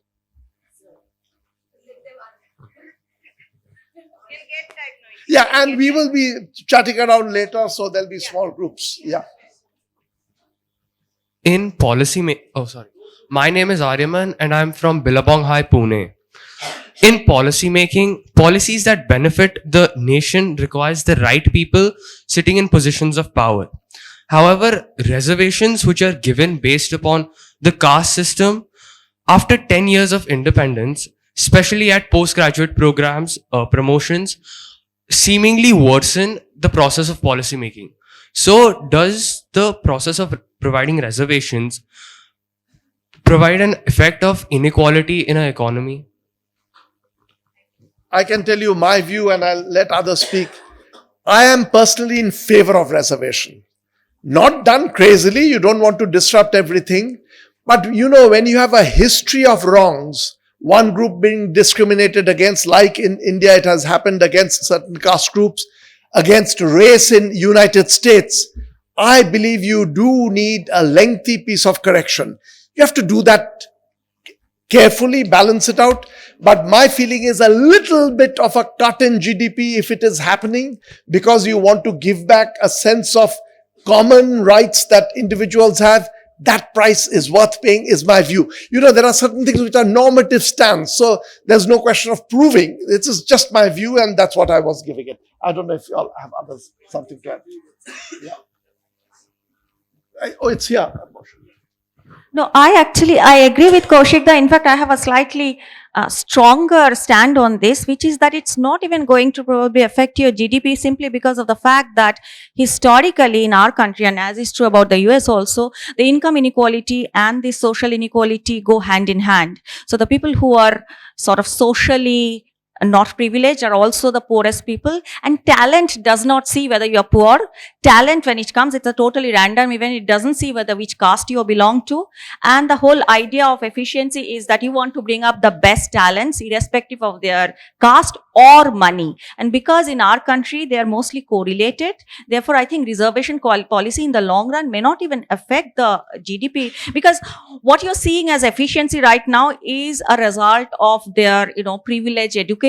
So once you have equal opportunity, which can happen at this point through this kind of bringing up through reservation, then I think even that cut that we are talking about probably will not be there. So it has to be, as long as they're correlated. But Moshmi, if there is a cut, would you go with it still? Yes, because again, if there is a cut, then it will be short run vis-a-vis long run, to my view. So in the sense that you basically, right now there's For me, inefficiency. even if it's a long run cut, equality and equal treatment should be a fundamental requirement. Yes, but that's basically, so that's what I'm saying, that equal opportunity is fundamental, and therefore reservation is. Okay. I just want to add one more thing.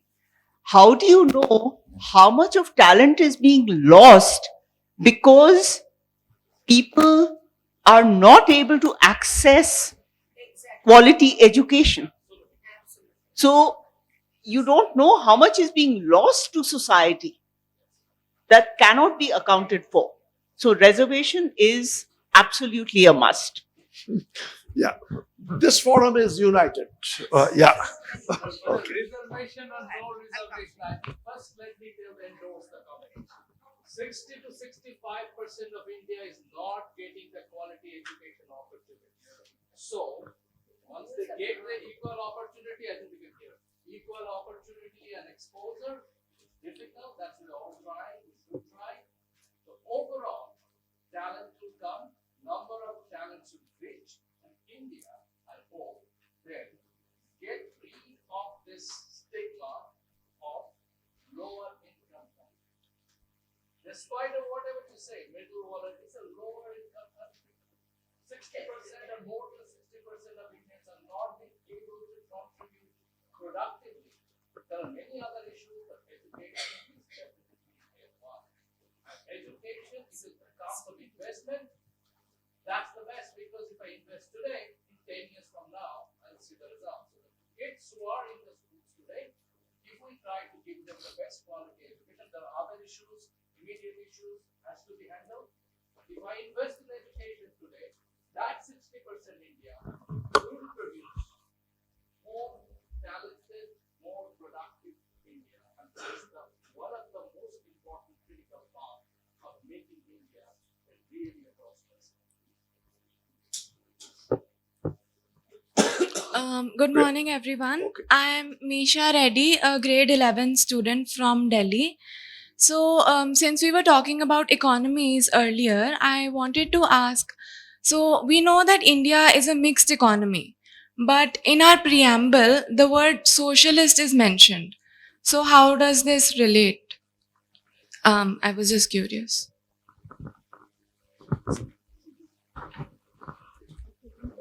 Yeah, go ahead. Well, there's no contradiction here. I mean, it's a mixed economy in the sense that there's a private sector and a public sector there. And it's a socialism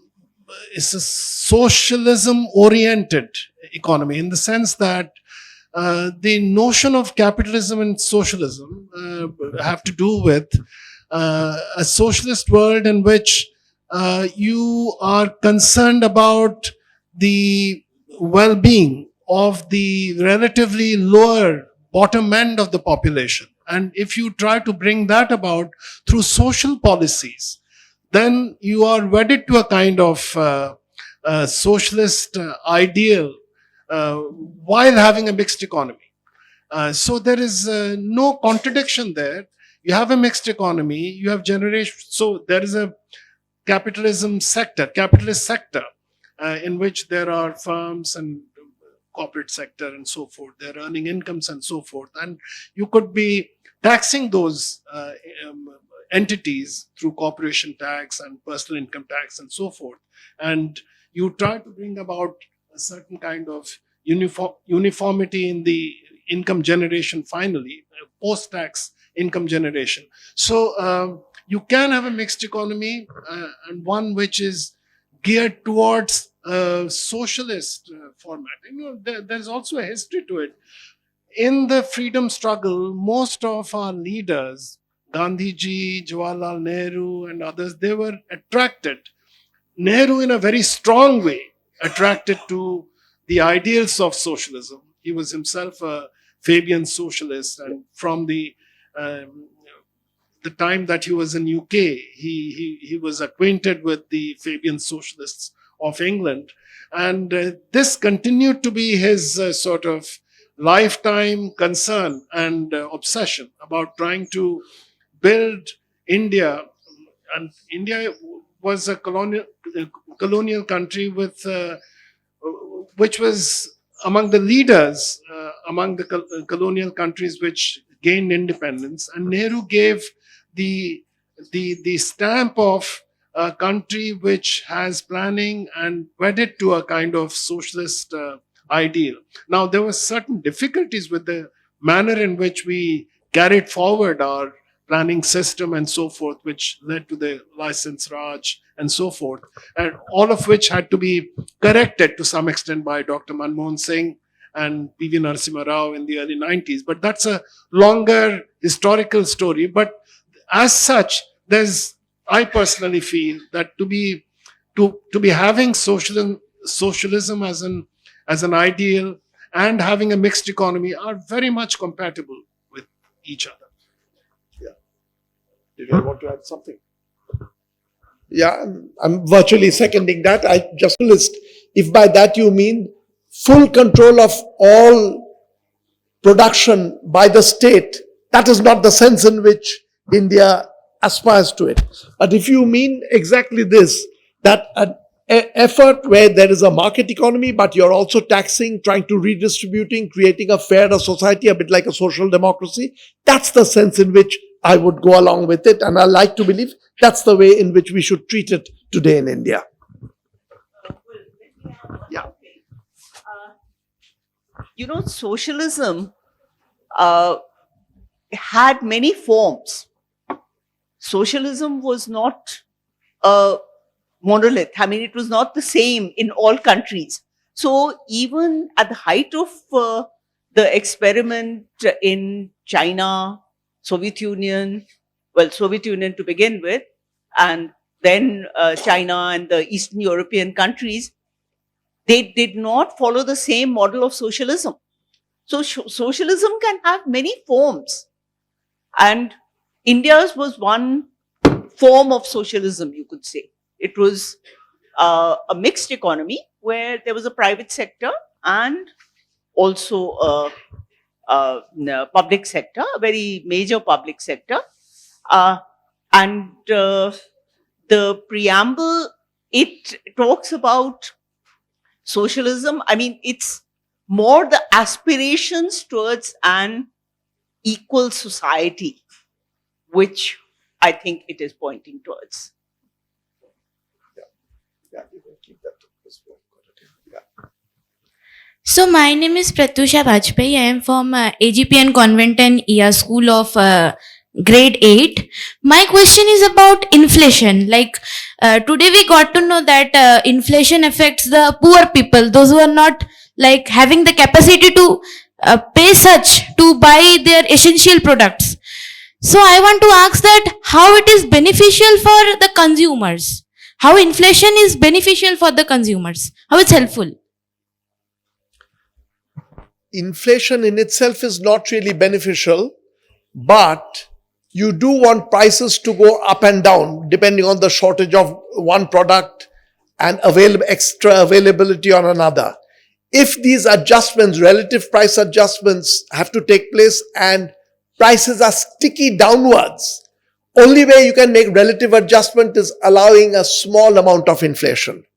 So it's that. And you have to keep in mind that you want, with this inflation, wage is also a payment for labor. So you want that to go up as well. So inflation should not be just prices going up, wages not going up. Then of course, your GDP per capita is falling, and there have been periods when that happens. What's happening in India a little bit, and on this actually I've just begun doing some calculation. The inflation is, GDP is growing in India. But if you look at it carefully, the bottom segment, the way the inflation is spread, vegetable price inflation very high, luxury price inflation not so high, with the result that the bottom segment is being hit negatively. And I wouldn't be surprised if you do a detailed calculation that real GDP growth for people below the 90% of the population is negative, precisely for the kind of reason that you're saying. You are absolutely right when you say that inflation could not be helping consumers. You are 100% right. Inflation cannot help the consumers, but inflation will benefit producers typically, those. And inflation also because we are talking about a general equilibrium system, inflation brings about, we are talking about a large number of goods, n goods, and n goes to a very large number. Okay, when you have inflation, it brings about a generation of income process, which can be positive for certain sections of the population. So you have to assess, inflation as such hits the consumers. Inflation benefits the producers. Inflation brings about major changes in the income and wage generation process. The totality of it all is one in which a small amount of inflation is regarded to be beneficial for the economy at large, for the economy to be running at a good pace. No development economist would say that we should go for a zero inflation or a negative inflation. Typically, they would all agree that a small amount of inflation is necessary and required for a good pace for the economy to have. That will always benefit a class of producers. It will benefit a class of income and wage earners. So even though it hurts the consumers, the totality of the picture is one in which a small amount of inflation would typically be beneficial. In one of the articles, it was mentioned. I'm Noorkar Soni from Lamartine for Girls, Kolkata. In one of the articles, it was mentioned that the US government measures inflation rate after removing the prices of vegetables and energy. Why is that?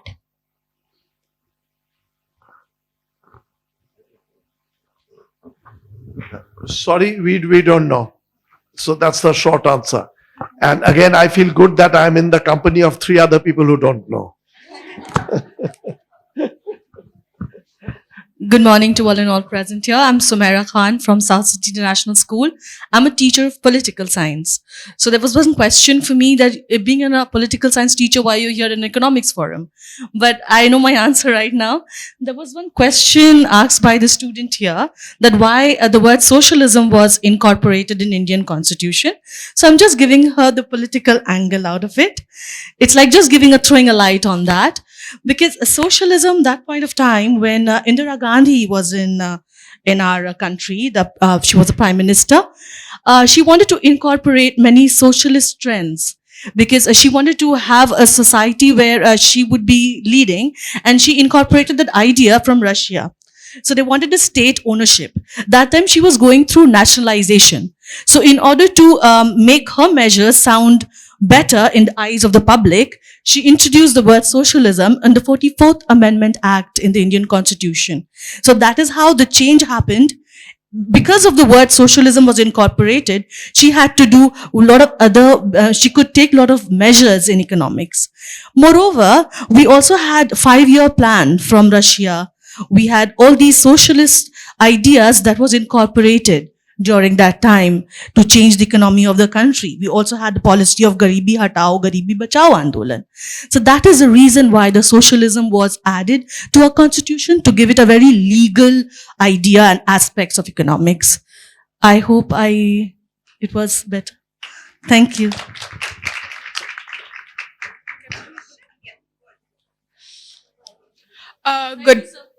Good morning, everyone present over here. I have a question relating to the relationship between economic income inequality and economic growth. So I'd like to ask your personal opinion on this. Is there a trade-off, or do they go hand in hand? Because I've heard a lot of mixed opinion about this question. So yeah. Thank you. I'm Swara Popat from South City International So School. I'm going to answer that question precisely in my second session with you guys. But the idea is that old-fashioned way of thinking about it was that there is a trade-off, that if you want to bring in more inequality, then efficiency is going to take a cut, because the idea was that there is somebody who is taking it a lot of initiative, and for inequality you tax him and his incentive is going to go down, and therefore that's how growth is going to be negatively impacted. But increasingly, empirically, as well as in terms of mechanism, people are seeing that that trade-off is really not there, in the sense that modern economies depend more on so equality helps in terms of growth in many different ways, and one of the ways in which more equality helps is precisely, again, because the production structure is changing. So earlier it was more capital, so machines and so on. Now it's more skill level, and equality brings in a lot of externality. The moment there is externality, you bring together a lot of people, and equality, that's going to generate more ideas, more skill formation and so on. So that old-fashioned trade-off that people used to talk about, I heard it when I was an undergrad student. Now the notions are changing, and people now believe that there is no such trade-off, at least in the modern growth process. But I'm going to talk more about it in another session, and maybe we can interact again. Or whether you want to add. Yeah. So I'm Rishi from Billabong, Mulund. I had few questions, sir. So I think problem with India would be that the tax rates are as equal to the European countries, I would say 30-35%. But the distribution is the challenge. And one of the articles when I was reading through your pre-reads is that the distribution channel in India for the taxes is not proper. So can you throw some light on that? The other question was that we are talking about Kerala and how lot of money is given to the poor people so that they can But don't you think that it could lead to fall in the efficiency of people? Because when you give them money free of cost, they tend to lose the productivity sort of thing. A few things. Your question is over? Yeah. Okay. Now, as regards the tax rate, I think you probably have personal income tax in mind. It is indeed true that our top rate is in the range of about 35%. But if you're thinking in terms of tax rate, as in the tax to GDP ratio, in India, the tax to GDP ratio right now is somewhere of the order of about 16 to 17% tax to GDP ratio. European countries, in fact, most of the European countries where you look at taxation plus the social security payments, they are in the range of 40, 45 or 50%, particularly when we are thinking in terms of the welfare states like Sweden, Denmark, and so forth. They go up to 45, 50%, where the state has a as large a sort of fraction of GDP as 40, 45 or 50%, whereby they're able to take care of education, health, old age payments, benefits for children to unmarried mothers and things like that. So it's a very large sort of participation in the economic activities that the state undertakes there. In the Indian context, that is simply not possible. We just generate about 16 or 17% of tax as a fraction of GDP. So that is one point that is worth considering and keeping in mind. And your second question had to do with something about Kerala. Kerala. Yeah, including GST, we are still under about around 17%. Yeah. That is added. In Kerala, it has been again a historical tradition in Kerala where education was brought in by the ruling sort of principalities of Kerala from the beginning of the 20th century. The Travancore, Cochin sort of kings and so forth, they had a very progressive set of educational policies, and they brought in health facilities for the community at large. And Kerala, of course, within India, was the first country that took on sort of socialist and communist ideas and became the first communist state in the 1950s. Now, and later on as well. Now, there, the idea of giving sort of positive social safety net to the bottom sections of the population was a well accepted political and social sort of idea. So socially and politically, that was well accepted, much ahead of the rest of the country. And much later, I think Bengal also comes into the scene when the CPM came into into ruling Bengal, but Kerala was the pioneer in this. So the commitment to the bottom sections of the population was part of the historical and social thinking process of the Kerala population. Yeah, and I'm just adding one thing. What Pulin just pointed out is correct. The tax GDP ratio in India is pretty low by standard, even compared to capitalist countries, fully capitalist countries. Moreover, a lot of the tax is not direct tax, it's GST and things like that, which goes disproportionately to the common person. So if you look at the distributional impact of the tax, in India it's extremely regressive. Ordinary people paying a disproportionate amount of the tax. And as far as transfer to the poorest people a certain amount free, I again feel that's fine. If there are people who are so poor in your country, you should give it, and that it could hurt their spirit just getting money for no work. That I don't buy for the following reason. If you think of feudalism period in Britain, where the feudal lords would be sitting back and the serfs would be working, we did not feel bad that the feudal lords are not having to work at all and getting a huge amount of income.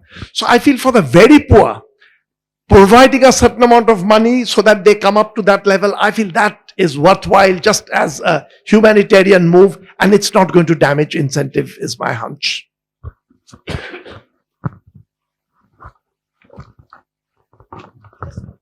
Hi, I'm Rudrani Shah from the Heritage College, Kolkata. So as we were talking about inflation, there are different type of markets. We know monopolistic, perfectly competitive. So how does inflation affects on a monopolistic market and on a perfectly competitive market? Because both are very opposite to each other. So.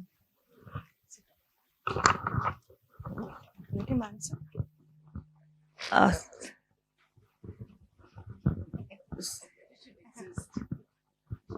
yeah, so difference between difference between monopolistic competition and competition, perfect competition. So perfect, to my mind, perfect competition is a notion, and you don't really see that sort of anywhere in the world. It's kind of it's a framework as a benchmark. And to my mind, monopolistic competition is different only to the extent that and in perfect competition, by the way, remember that there is nobody is earning any profit at all, any supernormal profit. So basically, that basically means that everybody is getting back. The people who are working there, either as a worker or as a landowner and all, they are getting everything. Monopolistic competition to functionally creates a slight scope for profit, but that also often sort of, it's basically that creates a different kind of competition across different goods.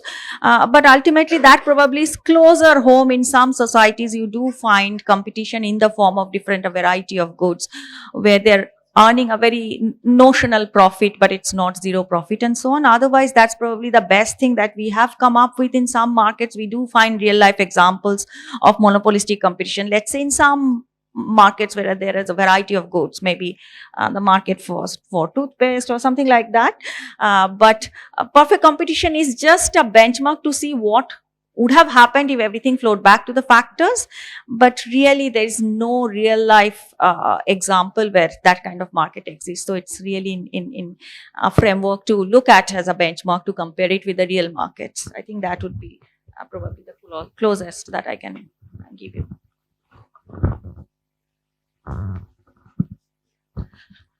Good morning. My name is Ashwini Kanan and I'm from Billabong High Malad.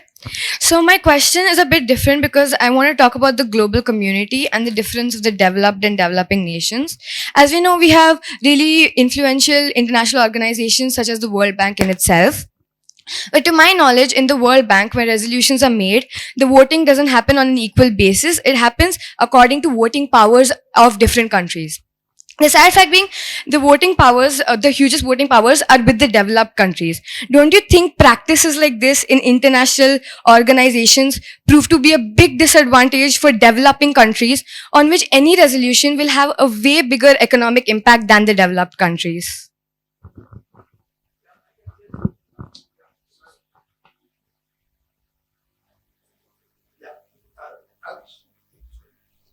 The World Bank and IMF, about 18% of the vote is cast alone by United States. Japan, 10%. Take European countries together, it's a majority. So Africa, Latin America, Asia, they can all be against a particular decision. If United States and a small group of rich countries decide because of the voting lopsidedness, they'll get it through. So that you're right. And I feel it's very wrong. And people very often will justify, and the ground that was given when the Bretton Woods conference took place and the initial draft was being made, is that countries that give more money will get a bigger share of the vote. That's the way they were brought in. But to me, yes, you may have started with that, but in the long run, that's not justified. I worked for the World Bank, but I think it's wrong. And the reason I would give is, if in the United States, you said that Elon Musk, he will probably very soon anyway have a disproportionate amount of the effective vote. But you say he's rich, he'll get extra vote. Bill Gates will have extra vote. You're going to have a very, very unfair society. So I fully agree with you that this needs to be corrected. When I was there, even otherwise I argued, but the world has its power, lobbies and all. It's very difficult to make a correction to that. Sir, I'm Soham from of class 9 from Felix School of Education.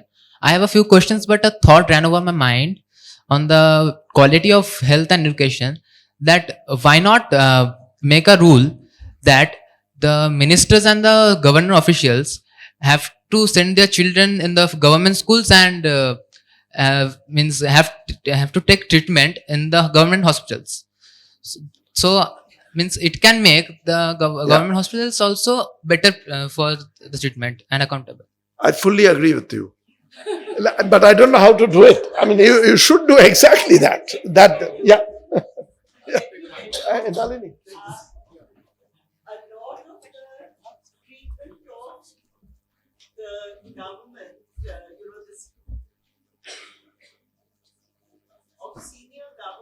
Officials, of the politicians in Delhi. I've lived all my life in Delhi. I know what happens, something of what happens there. They all go to the All India Institute of Medical Sciences. And they get treatment over there. But even there's a hierarchy. So it's not equal treatment for everyone. So whether that will solve the problem, I don't know. Yeah, you can keep it. Yeah. No, I just want to add that that's a great idea in principle. And if one can think about that, because the part of the problem, I have been looking at the health and education sector for quite some time now, ever since the scenario started changing. And it is true that because this influential government officials are opting for private healthcare and education for their children, the public institutions are going down even more because there is no onus on the part of the policymakers to make them better. So I think it's a great idea, but like any other ideas, there is going to be some challenges and resistance. So how to tackle that political economy is not something that I'm sure about, but in principle, I think it's a great idea. The private universities in India are a very recent phenomenon. So everyone, all of us went to public universities and got the same education as anyone else. So the private universities have come up in the last 20 years, not more than that. And the inequality has increased. Good morning, I'm Moindri Mondal from St. Xavier's University, Kolkata. I have a quick question. Could you please elaborate on the role the Cold War and specifically the Truman Doctrine and the Marshall Plan played in establishing the US hegemony today?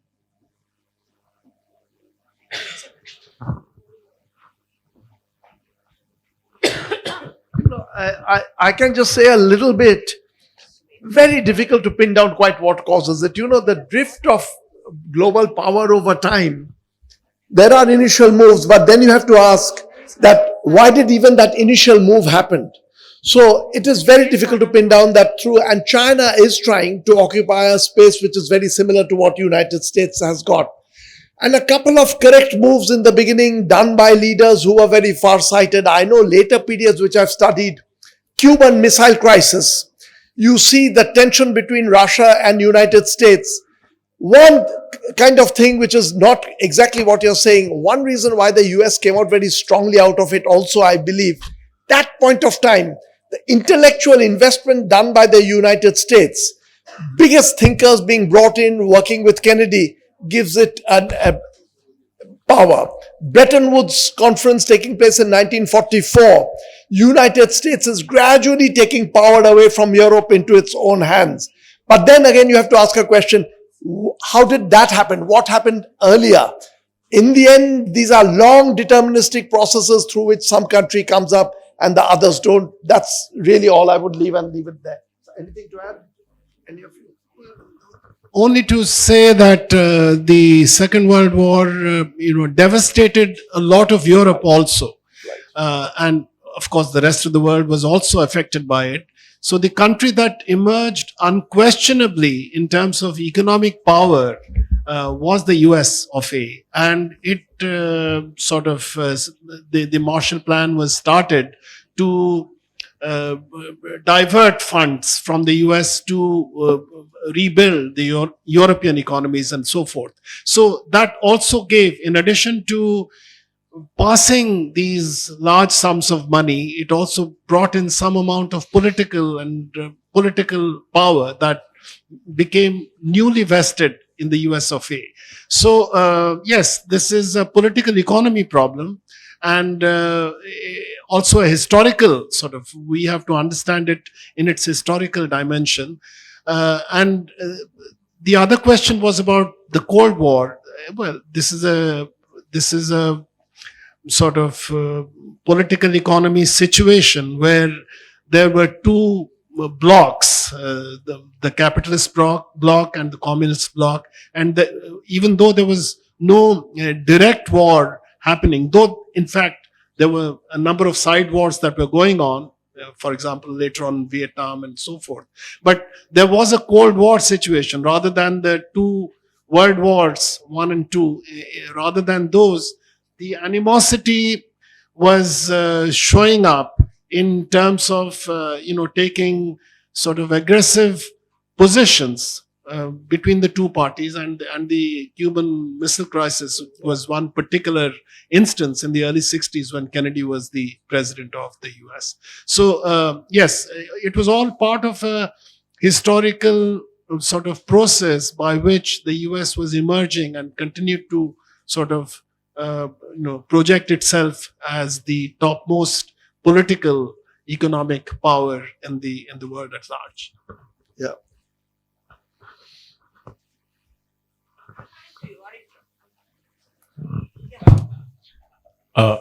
Good afternoon, everyone. I am Rishiraj Datta from the Heritage in Kolkata. In recently an article that I read, it said that India currently holds the position for the most populated country in the world with an estimated 1.4 billion people. On top of that, it also boasts the highest birth rate in the world. So going back on the topic of inflation that we were discussing a few moments ago, I wanted to know what role population plays in the economic growth of a country in terms of its inflation. Like, how does a higher or a lower population negatively or positively impact the economy of a country? That's it. I don't think India is among the highest birth rate or population growth rate in India has gone down quite a bit. There are other countries that are growing faster. But between population growth and inflation, I don't see, I mean, these are two broad phenomena, one causing the other, one affecting the other. I don't see any connection. Yeah. Or should we understand? No, I think the inflation, so there are two parts of the question. Inflation is more a short-term thing.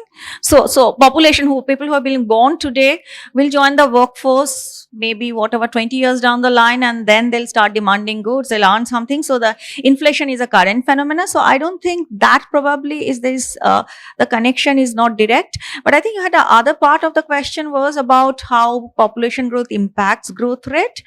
That the answer is sort of depends on whether you're able to employ these newly, born people when they become young, join the workforce, whether you can gainfully employ them or not.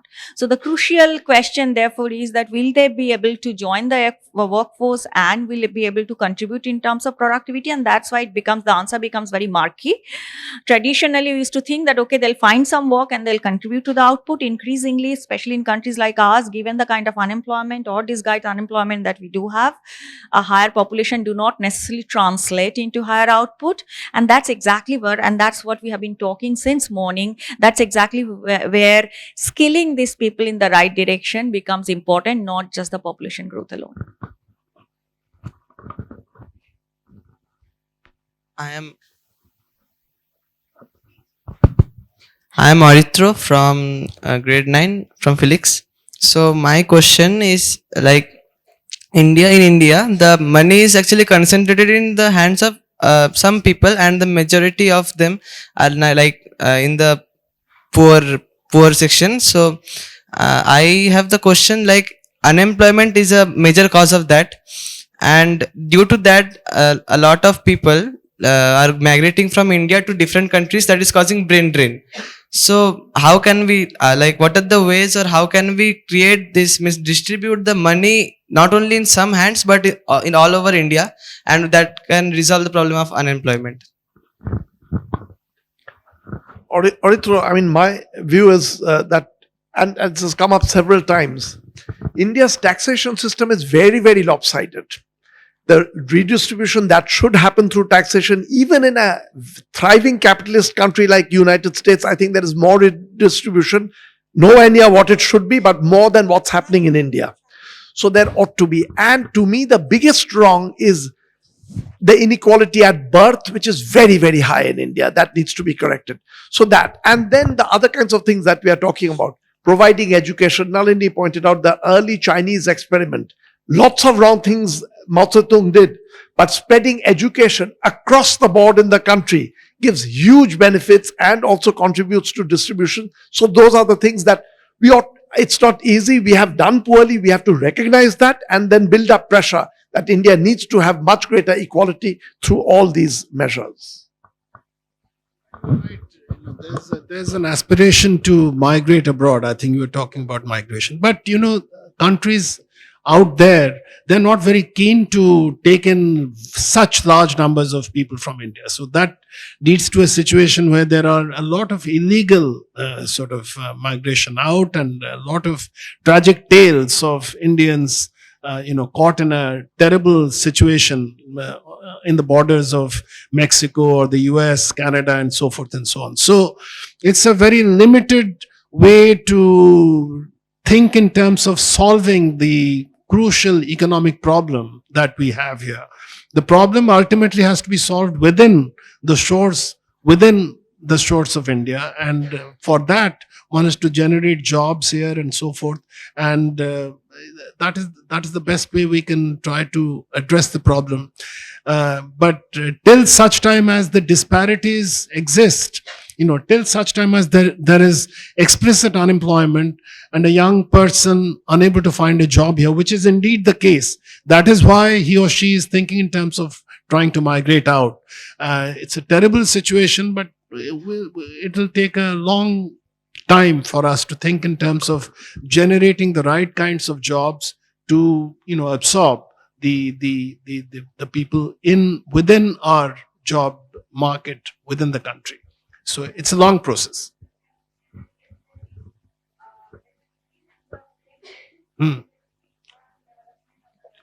I think the brain drain is not too high. That's my own personal view. There are some people trying to migrate out.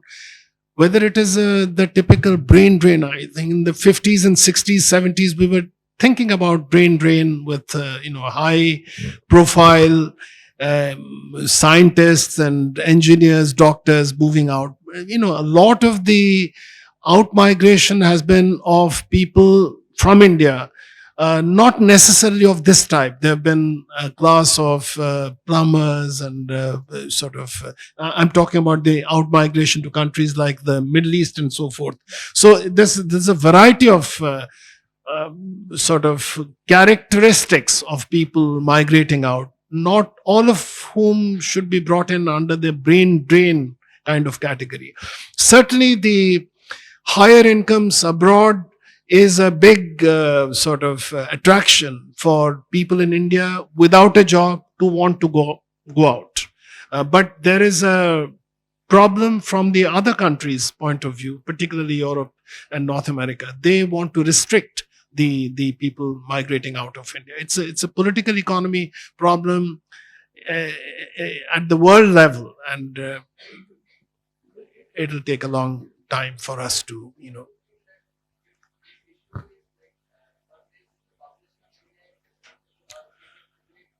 Well, the population certainly is in the sense that we have a huge population, and the number of available proper jobs for the population is very limited. More than 90% of the population lives under a very low level of income. Something like 10 to 15,000 rupees per month is the monthly take home for a large section of the informal workers in the country.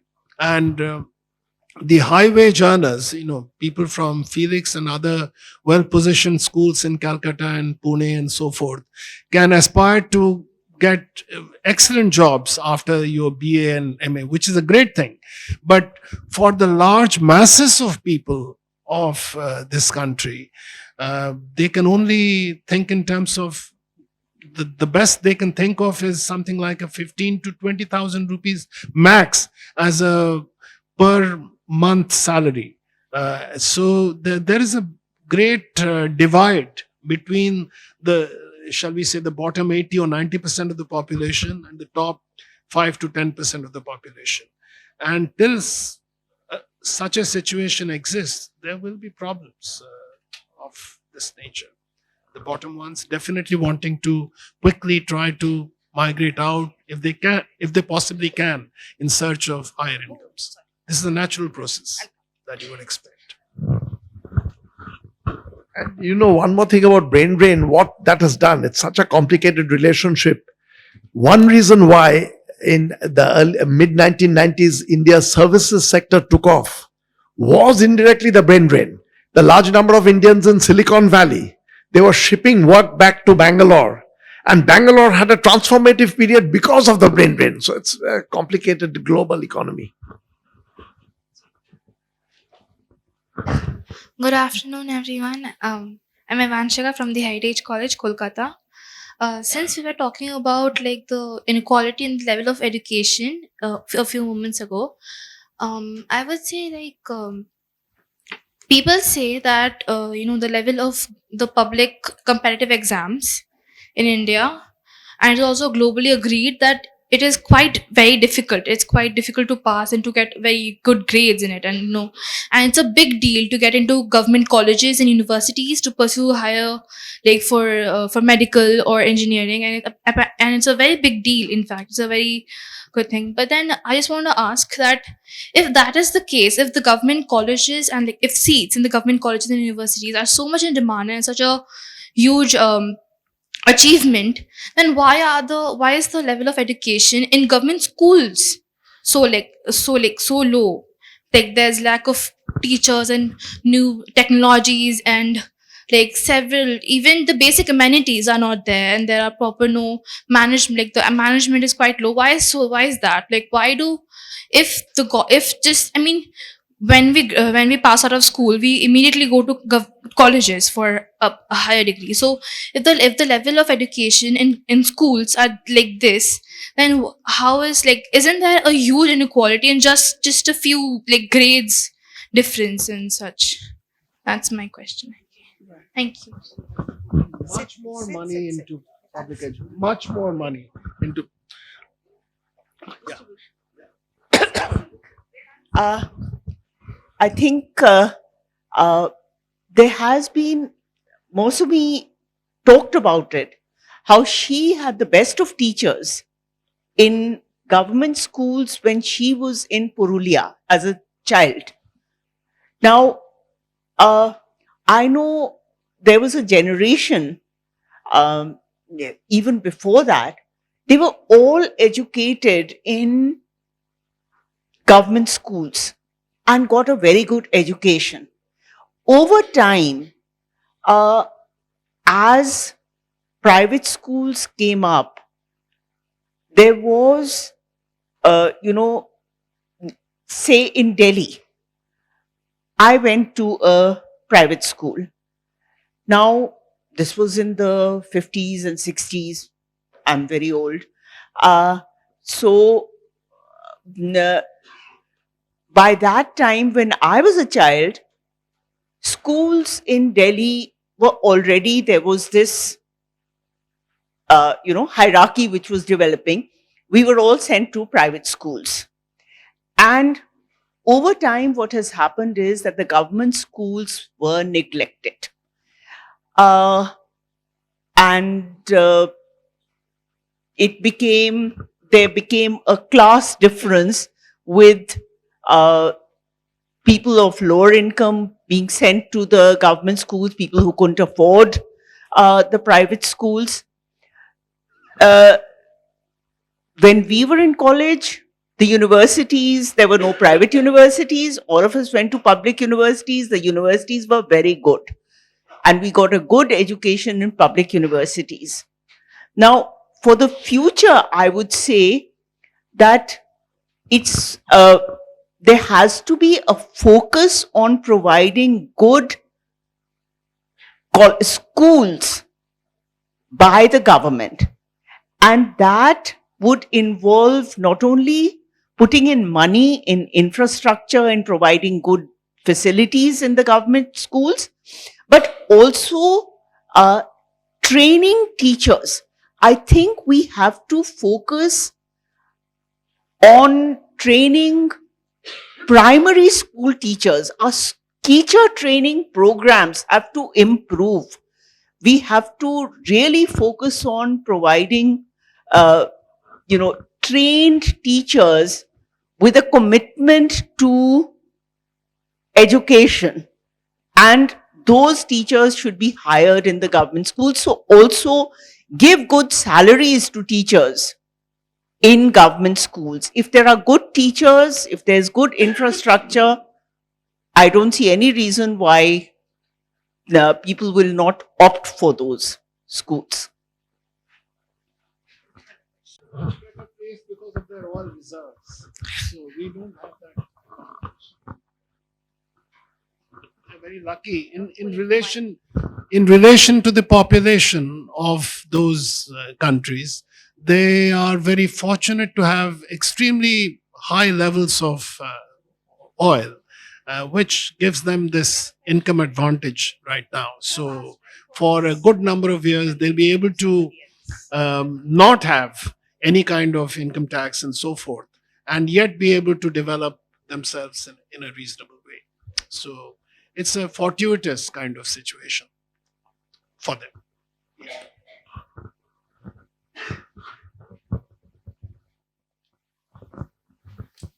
Good afternoon, sir. I'm Trisha Agarwal from South City International School, Calcutta. So, sir, you mentioned about developing countries. So, sir, these developing countries take a lot of debts. So, sir, how can these developing countries tackle their rising debt level along with inflation? Because like in USA, they have more than $20 trillion of debt. And because of their in-house debt, it's also affecting the World Trade Organization because everything is evaluated on basis of dollars, like their in-house currency. So how do these developing countries tackle their increasing debt level? You know, by the way, after the Great Recession, the highest debt to GDP countries were some of the European countries. That happened for very complex reasons. I think the interest rates were too low for a very long period, 7-8 years, and their debt GDP ratio built up in a very big way. There, even for advanced economies like Greece, there were big worries. Greece, Ireland, that they would crash because their debt was very large. For developing countries, when debt builds up, even if it's not that high, it is indeed, you're right, it's a worry. But once you've got into that debt situation, what do?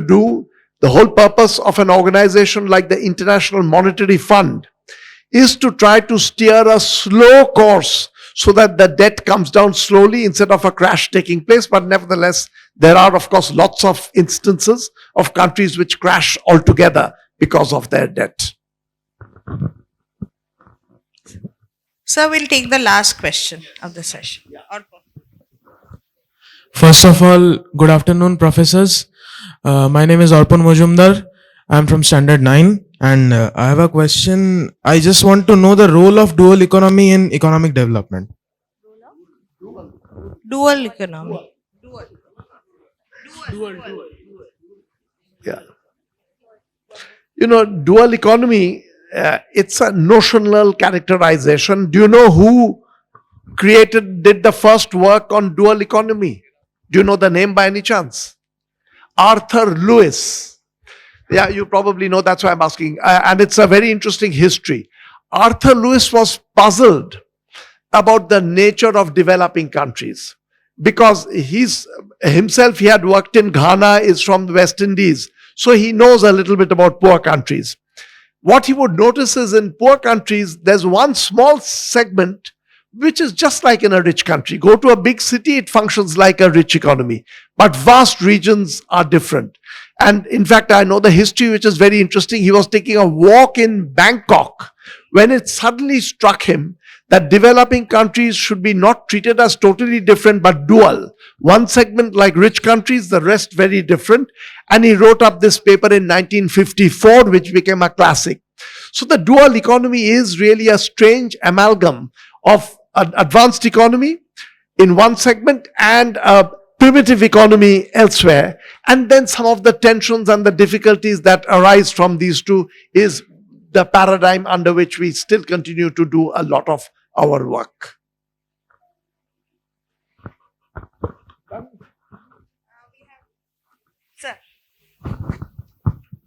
Good afternoon, sir. Thanks to Felix Inspiration Circle Management that they gave this platform. Now, I want to ask one question. I don't know how will you take it. The question is, at the end, the money goes to a group of rich people or community. How to reduce this disparity? This is first. Second is that, as you told on 20th, what will happen in America, nobody knows. If Mr. Trump increase the negotiation between different countries about that labor contract or the digital, whatever they are doing, then don't you think that it is against the ethos of that country? Because you talked so many things about philosophy, about ethos, about sociology, about morality, about social engineering, about philosophy. Sir, please.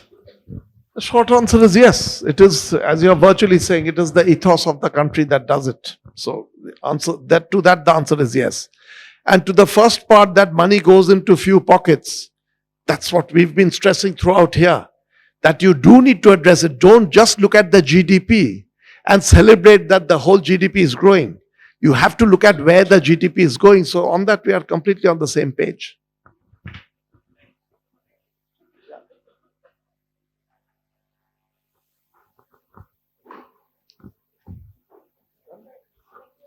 Yeah.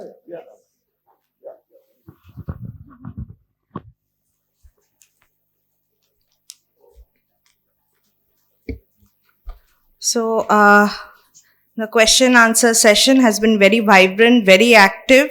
So actually, I have been very active, starting from here to there and not being able to please everyone because I think there were some overlapping questions also. So after this, I think I'll request the teachers of specific schools to take their children down for lunch. But we shall be back at 3 for a session with Professor Moshumi Das. So we would expect you to come back after lunch to the same classroom. And could we please request the students who haven't registered yet to register in the right-hand corner desk at the back, because unless all of you register, we cannot form the groups. So we need to form the groups for your presentation and reflection. So students who haven't registered yet, kindly register. I would request our teachers, Felix teachers, to kindly help them in registering. Thank you. We will see all of you at 3. Thank you. Thank you so much.